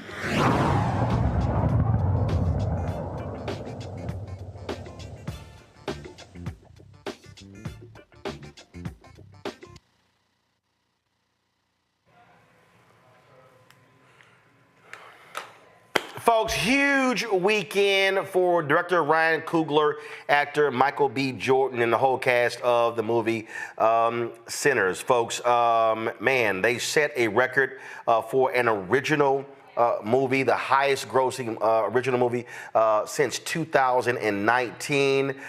They took in $48 million at the domestic box office, again, setting the new mark for the best box office launch for the original film since the pandemic. It has gotten a huge response on Rotten Tomatoes. Go to my iPad. On Rotten Tomatoes, they earn a 98% critics and a 97% audience score, the highest score for a studio-wide release since Universal DreamWorks' The Wild Robot. They earned an A on CinemaScore, marking the first time in 39 years that a horror film has earned a grade that high from the audience. That is absolutely huge, and they expect to do big business the next several days. Actor Omar Miller is in the movie. He joins us right now. Omar, glad to have you here. Man, y'all all got to feel pretty doggone good. Come on. These sinners got blessed this weekend. It worked out. The thing that's also amazing is very interesting here. I've been seeing all these folk talk about this deal that Ryan Coogler cut where he gets ownership of the film in 25 years. And boy, it's some folks, they hot and bothered. Well, ooh, they got them upset. Yeah, but here's the deal, though. If the movie tanked, they wouldn't be saying nothing. See, the reality is... we've seen quite a few headlines that kind of intimated that they wanted the film to tank. Yeah, absolutely. And an audience has turned out in record numbers. And what's great about this wasn't a cape. It wasn't a superhero. It was an original idea. And I think that's what the public has been craving, something new, fresh, original, and not a sequel or a prequel or the 10th or the 11th of the same tired concept.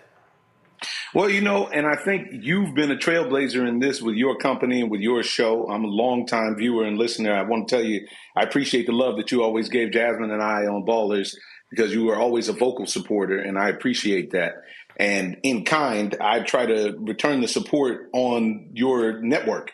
And I think that the big thing that we're seeing is it's on us. It's on us as business people, as entrepreneurs, as the electorate.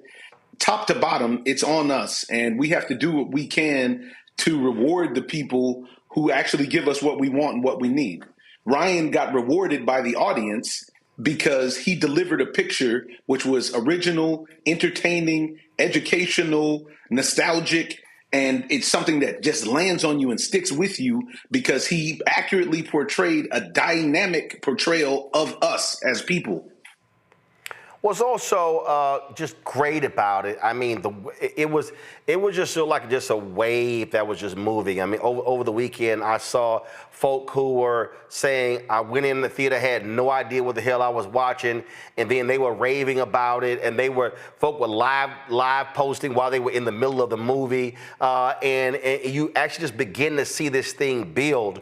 There were people who were saying, oh, okay, but on Thursday, Friday, oh, yeah, this might do, 30, 35 million. All of a sudden, it was like boom, boom, boom, boom. That number just kept going higher and higher. No matter what you pay for advertising-wise, word of mouth is still the most powerful form of advertisement and endorsement that you can get. And when people started to see this film and it got unleashed on the public and it really sticks with you, I can't explained it if you haven't seen it yet. There's a mesmerizing effect. Now, as a person in the film, I'm somebody that watches with a professional eye. I actually can watch this film as a fan. And I, too, got mesmerized by the music. I, too, got mesmerized by the visuals. And even if you look at the clip where Ryan did the piece where he's explaining the different ways to see the film, and that went viral. It's because this man has so much passion for what he does, and he had such a clear vision, him and his wife, for what they were doing. It translated onto the celluloid, and then it hits you, really hits you, and goes to show you the power of art and the power of film. Folks, y'all got the trailer. If you got it, go ahead and play it.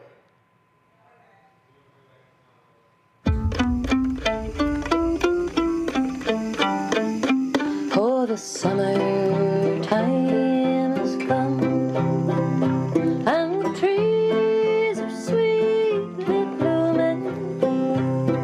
The wild mountain thyme grows around and around. Will you go, lassie, go, and we'll all go together.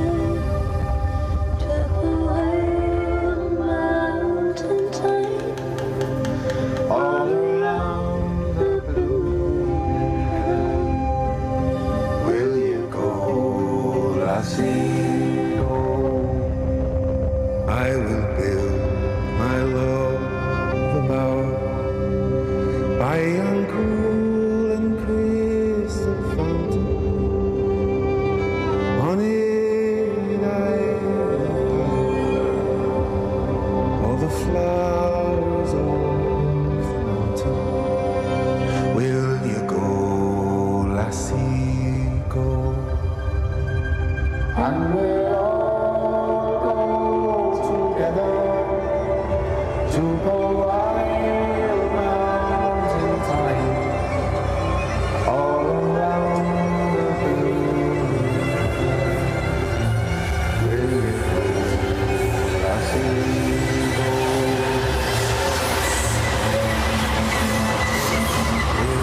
Will you go, lassie, go? I haven't seen that trailer. That's a new one. It was an original one they released. That was the one they released last week that spoke to it. And a lot of folks, man, are talking about the powerful performance of Delroy Lindo. Oh, I've watched Delroy my entire career, and before I became an actor, I paid money to go see Delroy Lindo in films, like when I was a child and saw Malcolm X in the theater. You know, it's so great to work with somebody of his stature and of his talent level, and to see how he prepares and how he gets busy. His portrayal in this film of Delta Slim, a real bad blues man, is representative of so much. And I think that people are identifying it because he reminds you of somebody that you know in your family. And his portrayal is just so authentic. He's just so honest on screen. He deserves all the flowers. Questions from my panel. Let's see. Has anyone on the panel seen the movie? Did y'all see the movie this weekend? Yep. Okay. Well, Omekongo, you get to go first then. Yeah, I was one of those people who didn't know what to expect. And so halfway through when I started seeing red eyes, I'm like, oh, my goodness. So I thoroughly enjoyed it. And my question for you, Omar, is this. When I saw Black Panther in 2018, I came out with, like a lot of Black people, with our chest stuck out, you know, because we were just so proud Trump being in office. It was something that we needed in the moment. Even though this movie is different, are you getting the same types of vibes, particularly from Black people who are seeing this movie with all of the anti-DEI stuff going on, that this is the movie we need in this moment? First of all, thanks for coming out on the weekend, because the opening weekend means so much in Hollywood and for the commerce of films. Secondly, absolutely. I actually had a deep conversation earlier with a friend of mine where we were speaking about how when Panther came out, it was the right movie for that time. And part of the brilliance of what Coogler is able to do is Sinners is the right film for us as a culture at this time. And I don't think it's just the right film for us as Black folks. It's especially the right picture for us as Black folks. But it's the right picture for Americans. Because this film speaks about the promise of America and the broken promises of America and the promise of freedom. And, you know, here, we're not dealing with any kind of black trauma porn film. This is a film you come out of and you feel further resilience. And you recognize that you have to examine where we are in society and where you personally are on your journey, morally, ethically, and what are you willing to do for your freedom? Thank you. Renita? Yes, thank you for being with us, Omar. This is such a treat. I cannot wait to see Sinners. In fact, I'm going to have to see it a couple times in the theater.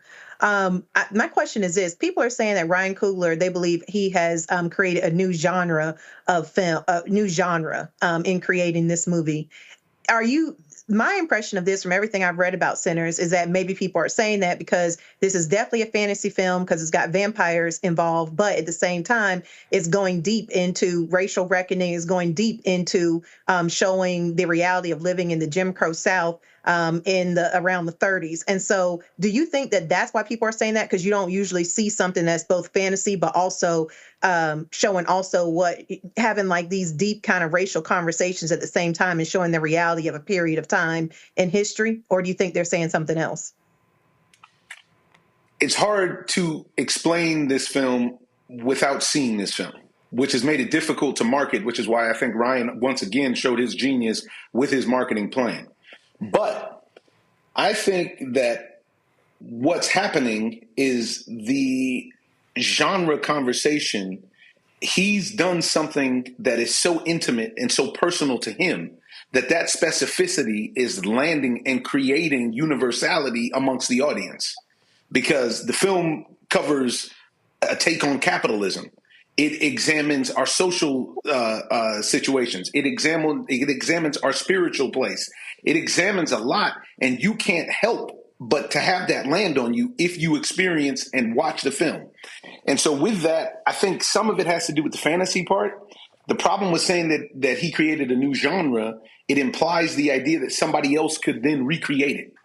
I don't think anybody else can make this movie. And I think that if you try to make a movie like this, you have a very, very high bar to meet. Julian. Well, first of all, thank you for being with us. I appreciate it. Let me say, I was very apprehensive. I have not seen the film. Now, after listening to you and seeing that new trailer, I will go see it. I don't like horror movies. They freak me out. I have nightmares about them. What I've heard this described as horror and fantasy, and I don't like vampires either, for any number of reasons. But I'm convinced. But Child, you love Jesus. Just go on to the doggone movie. All that damn. Let me tell you something. I'm a card-carrying Christian, okay? I'm a card-carrying Christian. Yesterday, I celebrated Resurrection Day with a prime rib with my mama, who was a Sunday school teacher for 30 years. I'm here to tell you that the film is appropriately titled Sinners. It is not, I wouldn't describe it as a horror film. There's elements of horror in it. There's vampires in it, but it is not a vampire film. And the reason this film is resonating with so many people is because it doesn't sit in one category or one genre. I suggest you give it a chance, because the conversation starter that this film is, you won't be able to get away from. In fact, Delroy Lindo said that. He said that this is not a horror film. Julian, go ahead. Well, the question, do I need to bring some people with me because I'm a freak out in there? Yeah, fine. Bring your chaperone. Julian, your ass what? How old are you, Julian? 71. You 71. Why in the hell you need to bring somebody with you to the damn... You may want to bring some people with you, but only because you're going to have to talk to somebody about the film once you see the film. I've never been in a picture that makes people want to speak about it and rewatch it the way that this one is. And I've been doing this for a good amount of time. Okay, I'm going to take your word for it, brother. I promise. I'll give you a refund if you don't like it. All right. Lord have mercy. She just sitting here. Oh goodness. And so I know she don't even know. So I know some folks laugh because so Omar, I have a very strict rule. See, a lot of these movie companies and these streaming services and networks, they never like to spend money with black-owned media. So that's why I don't typically have folk on. So you're on. I understand that. So thank you. I mean, and so you're on because your publicist reached out. I was like, absolutely, you're right. I love you and the sister who's on Ballers. I love y'all. Jasmine. Jasmine, y'all should have had a spinoff because the two of y'all were just hilarious. So I was like, hey, I'm gonna have him on. But that's always my thing there. So let Warner Brothers know that you got on because of you. We count on that, and I'm going to publicize it because of you. And because let me tell you, I appreciate the Black-owned business element. I grew up; my parents are entrepreneurs. I know how hard the hustle is, and I know that we have to support if we're ever going to get out of this rat race that we're in, where the they thinks that they can sidestep us and our businesses. Absolutely. And so we do have a scene with you in the movie. Roll it. What y'all doing? Just step aside and let me on in now. Why you need him to do that? You big and strong enough to push past us?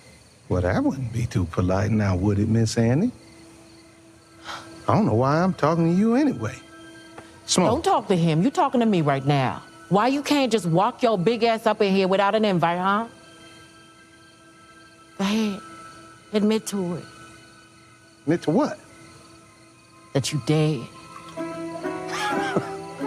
So you listening to this? Now we out here playing games, telling ghost stories in place of doing what we ought to do. And what is it we supposed to be doing? Being kind to one another. And being polite.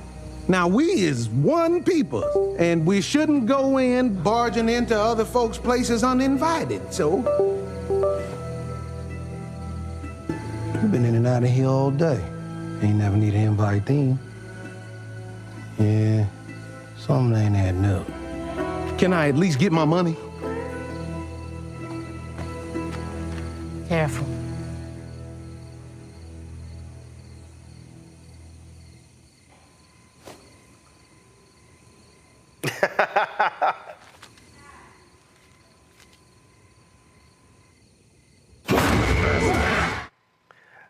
See, that's the money he gonna get. Julian, why you jumping?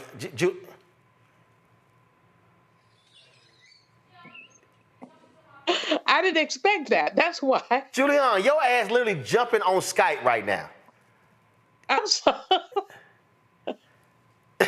You should definitely bring a chaperone, Julianne. Miss Julianne, you need to bring a chaperone. Yeah, she gonna have to bring somebody. Matter of fact, and you need the money back. That's the money he gonna give you that he took from my fee. That's what he gonna give you the money.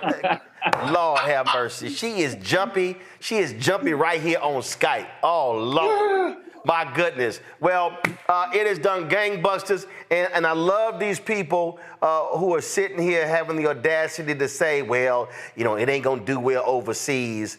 I just want the haters, Omar, to keep hating, and I want them to have to sit here and have to accept how good the movie is doing. And again, they've been saying for years, oh, black movies can't do well. Well, we know what happened with Django, how well it did internationally. And I just really hope all these folk who have been running their mouths just get embarrassed every day as the numbers come in. That's what I hope. Well, it's a lot of crow on the menu, and there's going to be a lot of people that got to eat it, because I'm here to tell you this film is going to perform. Once you speak to somebody who speaks so passionately after they've seen it, you'll be like Miss Julianne and go see it. And this thing stays with you. And so right now, we're number one in several countries around the world, not just the United States, not just North America. We're number one in France. We're number one in the UK. We're number one all over the place. And it's because the brilliance of Coogler and Ryan's Mike's relationship is that these are human stories. Right. They're specifically wrapped up in the blackness. But as we know, we create culture for the whole world to consume. And what we do and determine as cool then in turn translates to every language, to every society. And these stories are going to do just that. And you'll see the numbers are going to keep piling up. Folks, this is from Box Office Mojo. I'm always going to their side. You see right here, the domestic gross was $48 million. International was $15.5 million. And so Sinners did $63.5 million. Its opening weekend, $91 million budget. And Variety had this story, which I thought was just laughable. Oh, will they be able to make the money back? I'm like, first of all, it was so stupid. No movie, I don't care what the movie is, makes its budget back the first weekend. Especially no original film. No superhero movie makes, the movie costs $200 million and the marketing budget is going to be $150 million, that's $350 million. They don't make that opening weekend. That story was a joke. I think it was in actually the New York Times or Variety, one of them. But it was just. I think it was Variety, which is unfortunate because that's an industry, trade magazine. The other piece that is fortunate about that, though, and I think this is the lesson to be had. One of the most vocal voices saying this is a ridiculous headline is Ben Stiller, who is a Hollywood heavyweight who has plenty of box office behind him. And he pointed out that no other film would ever warrant this headline. And he lets you read between the lines on the why. Patrick Schwarzenegger came out speaking about how ridiculous it is. Joe Russo, who I worked with actually before, of the Russo brothers Avengers fame and Marvel fame, came out and blasted it. It's all right. The haters are going to hate. But truth be told, you can't stop this because, as you see on social media, this film is a movement. Sinners is out. Good luck if you can get a ticket, because this thing is going to run.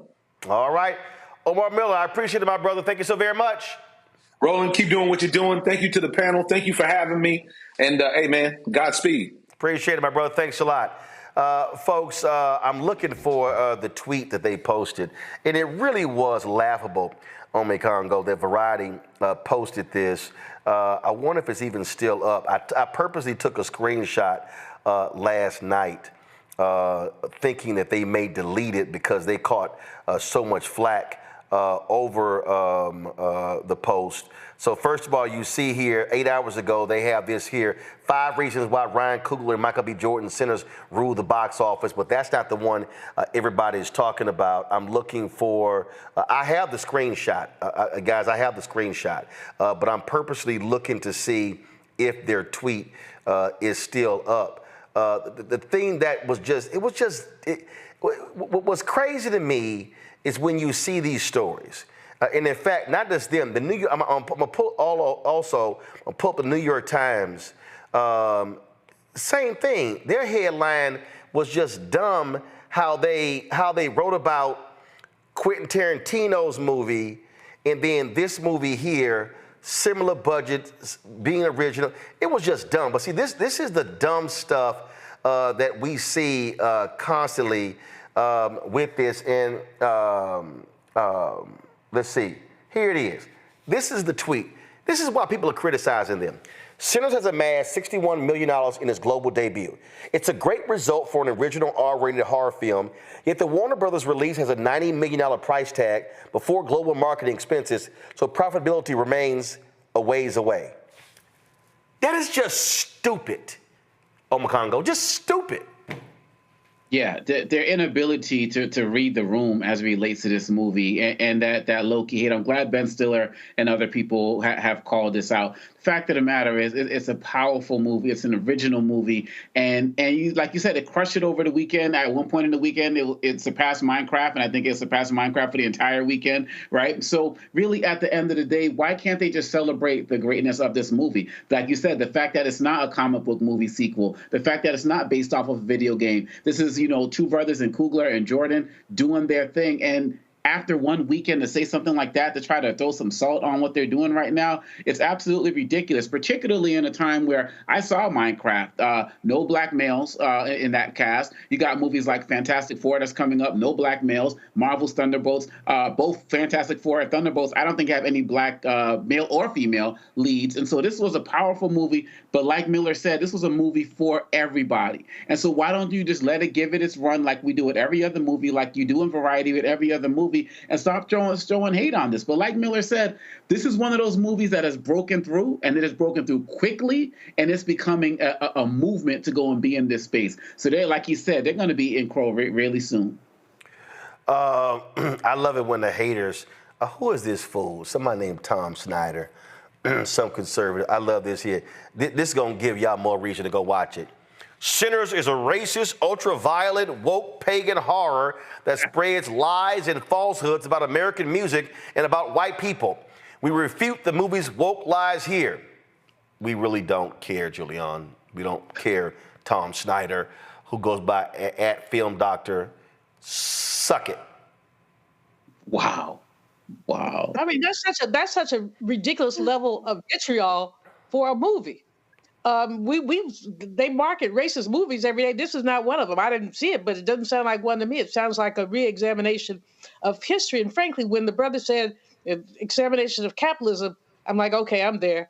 I'm gonna have to take a couple people with me because I am jumpy, but I will try to go see it tomorrow. Actually. Yeah, there you go. There you go. Renita? Yeah, as it relates to the both the Variety comment about, well, it's a ways away from profitability, and also the other comment you just read, I think that what is at the root of all this is these are the type of folks who want it to be the case that America does not need diversity. So what they're mad at is not so much about the movie, but they're mad about how successful the movie is doing in a time when they're trying to run these anti-DEI agendas that basically the root of it says all we need is whiteness to be successful in the country, and the country can survive and thrive off of that. And it's just not true. With diversity, companies make more money, products do better.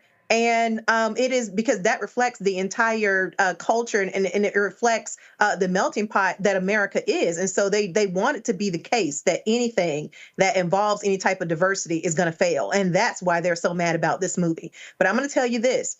Like you said before, it's completely ridiculous that they think that this movie is not going to make its budget, because I love vampire movies. I saw a preview for Sinners a couple months ago and was like, I couldn't wait to see it. And I didn't even know it was a movie that had anything to do with vampires, even at that point. But once people started to see it last week and I found out it had something to do with vampires, it made me want to see it even more. The thing is that there were a lot of folks like myself who could not get there the first week because it was so packed.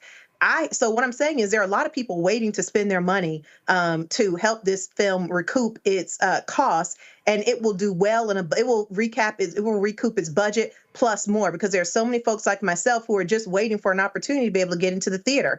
I have a friend who works at the movie theater, and he has said that it looks to him that people are literally taking off of work to go see this movie, because the theaters are full Saturday morning at 10 a.m., Monday morning at 10 a.m. The theater is full at times where people would actually be at work. The theater that he works at, they've canceled showing the other movies, and now all of the rooms are showing Sinners. So people are breaking their necks to see this movie. So the only reason that this movie has not already recouped its budget is because literally theaters don't have enough space to hold everybody at one time who wants to see this movie. So just so y'all understand framing, this is the New York Times when Quentin Tarantino's movie Once Upon a Time in Hollywood released. You see right here. This is the headline. Once Upon a Time in Hollywood is a box office hit for Tarantino. Leonardo DiCaprio and Brad Pitt helped the director score one of the biggest opening weekends of his career. That's how they framed that. Now, mind you, that movie made $40.4 million opening weekend. Similar budget to Sinners. This is their New York Times framing of Sinners. Sinners is a box office success with the big asterisk. Ryan Coogler's original horror film was expected to sell a strong $46 million in tickets over the weekend, enough for number one, but its profitability remains a long way off. Wow. Y'all just saw right there. Wow. Two different headlines in the New York Times about movies, similar budget, similar proceeds. Wow. Wow. I'm so glad you brought that up. I had no idea. And they're talking about it's a long way off. Like, when do we start forecasting what a movie's going to ultimately make after one weekend or two? Typically, the only time they do that is when a movie tanks and they say, yeah, this movie's not. Normally when a movie tanks, let's say a movie was expected to do 50 million opening weekend, and it does 35. They know what happens in successive weeks. That is, your numbers drop. Now, typically, and again, for folks who, because I go to Box Office Mojo all the time. And so when you look at movies, so like last weekend, they had, you see the perfect example, let me go right here, a Minecraft movie. So a Minecraft movie. So here we go right here. All right, so what you'll see is, when you look at these numbers here, you see the drop off, okay, how a movie performs. So Minecraft, you see when it opened April 11th, you see the numbers, but then you see a drop. So there's a natural tendency, and also look at the theaters. It opened in 4,263 theaters. Then April 20th, it was in 4,032. So typically that movie has been out now for 3 weeks. So you'll see that kind of drop. So you'll see a drop in numbers because it's not the opening weekend. So they measure movies by, do you see a 20% drop, 25% drop, 30% drop? Some movies go from the opening weekend to the second weekend having a 60, 70% drop off. Those things happen.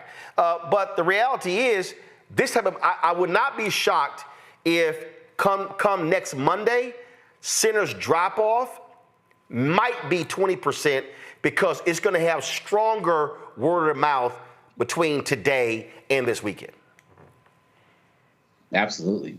I can't wait. I'll probably go see it again during that time. So we'll see how that goes. But this is a fact. What's beautiful about it is that people are showing that we can be out there. We can be original. We don't need to be all up in their spaces. And this is kind of like the reverse effect of what we talked about with Target in the last segment. We can get out there and support those who support us and want to see them do great. And Variety and New York Times and all these other guys out there who are hating, and that guy with the one video, whatever that was on Twitter that you showed, who breaks down the film, they should all be ashamed of themselves. But like you said, Miller said, it doesn't matter. We're going to keep on going with it. Absolutely nonsensical. All right, folks, I appreciate it. Thank you so very much for joining us. Scary ass Julian, Renita, and Omekongo. Thank you so very much. Yeah, Julian, get you people to go to the movies with. All right, folks, that's it for us. There was some stuff we're going to get to. We'll push it to tomorrow. But we spent a little bit longer on some of the subjects, but it's all good. Hey, we want you to support the work that we do. Join our Bring the Funk fan club, of course. And in doing so, you're supporting this show. You're supporting not just this show, but also this network and the other shows that we have on this network. Y'all, what we're doing here, nobody else in Black-owned media is doing. Nobody else in Black-owned media is doing what we are doing. Nobody, okay? And so the work that we do here is critically important to be able to cover the news that matters, speak to the issues that matter, but also cover the stories that other folk are not necessarily talking about. And so your support allows us to be able to do this work. And so when you give via Cash App and our different ways, here's how you do it. So Cash App, use a Stripe QR code. You see it right here. Click the Cash App button to contribute. The QR code is there.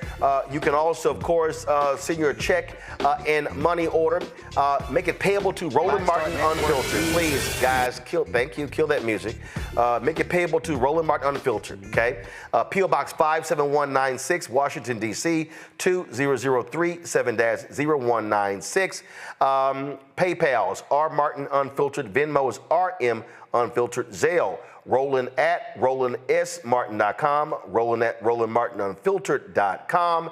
Of course, you can also download the Black Star Network app, Apple phone, Android phone, Apple TV, Android TV, Roku, Amazon Fire TV, Xbox One, Samsung Smart TV. Also, be sure to get a copy of my book, White Fear, How the Browning of America is Making White Folks Lose Their Minds. Available bookstores nationwide. Also, don't forget to get our Roland Martin Unfiltered Black Star Network merchandise, our shirts and t-shirts and mugs and wall art, all that good stuff. If y'all have placed some orders and you have not gotten it, send us an email. Just go to RolandSMartin.com, click contact, send us that email, and then we will follow up with the folks. I know they've had some issues with one of their warehouses, but we'll try to help you make that happen. And so go to RolandMartin.creator-spring.com. And of course, the QR code is there as well. Don't forget, download the app Fanbase. We want to get 1 million followers there. And also, if you want to invest, go to startengine.com /fanbase, startengine.com /fanbase. And so a lot going on, a lot that's happening, folks. And so we appreciate all of your support for the show. Thank you so very much. And before I go, let me shout out. Today's my 24th wedding anniversary, so shouting out Jackie Hood. This was in Jamaica, of course, walking along the beach. I know I'm always in my video cameras, so shout out to her on our anniversary. And all of my Texas A&M folks, there's Aggie Mustard. We remember Aggies who have passed away in the previous year, so condolences to all of those families as well, including my Pi Omicron frat brother, Brian Edwards, who passed away a couple of weeks ago. Folks, that's it. I'll see you guys tomorrow right here. Oh, yeah, last night, what's that beep I just heard? There's a computer issue. Okay, I just heard it again. We were trying to figure out the problem earlier. All right, y'all, last night my Rockets lost game 1 to Golden State. It's all right, though. We're going to handle business in game 2. And so, yeah, I came fully representing. Matter of fact, let me just show y'all. Anthony, go to the other camera. See, some of y'all Henry, who work on the show, y'all, he ain't got no basketball team, so he don't understand about how do you rep your team because he ain't got one. So, you know, I had to go ahead and sit here and rep, of course, with the pants here. You know, we got the Rockets over here, then I got the socks as well. You see the Rockets logo, so this is how we represent. So Steph went crazy last night. Jalen Green, you ain't show up, bro. You got to show up game 2. So, M.A., you're going to handle the business, and hopefully Reed Shepherd can get some time hitting some three-pointers. And so, H-Town, down 1 game, but game 2 is in Houston. So, let's handle our business against the Warriors, all right? I'm going to see y'all tomorrow.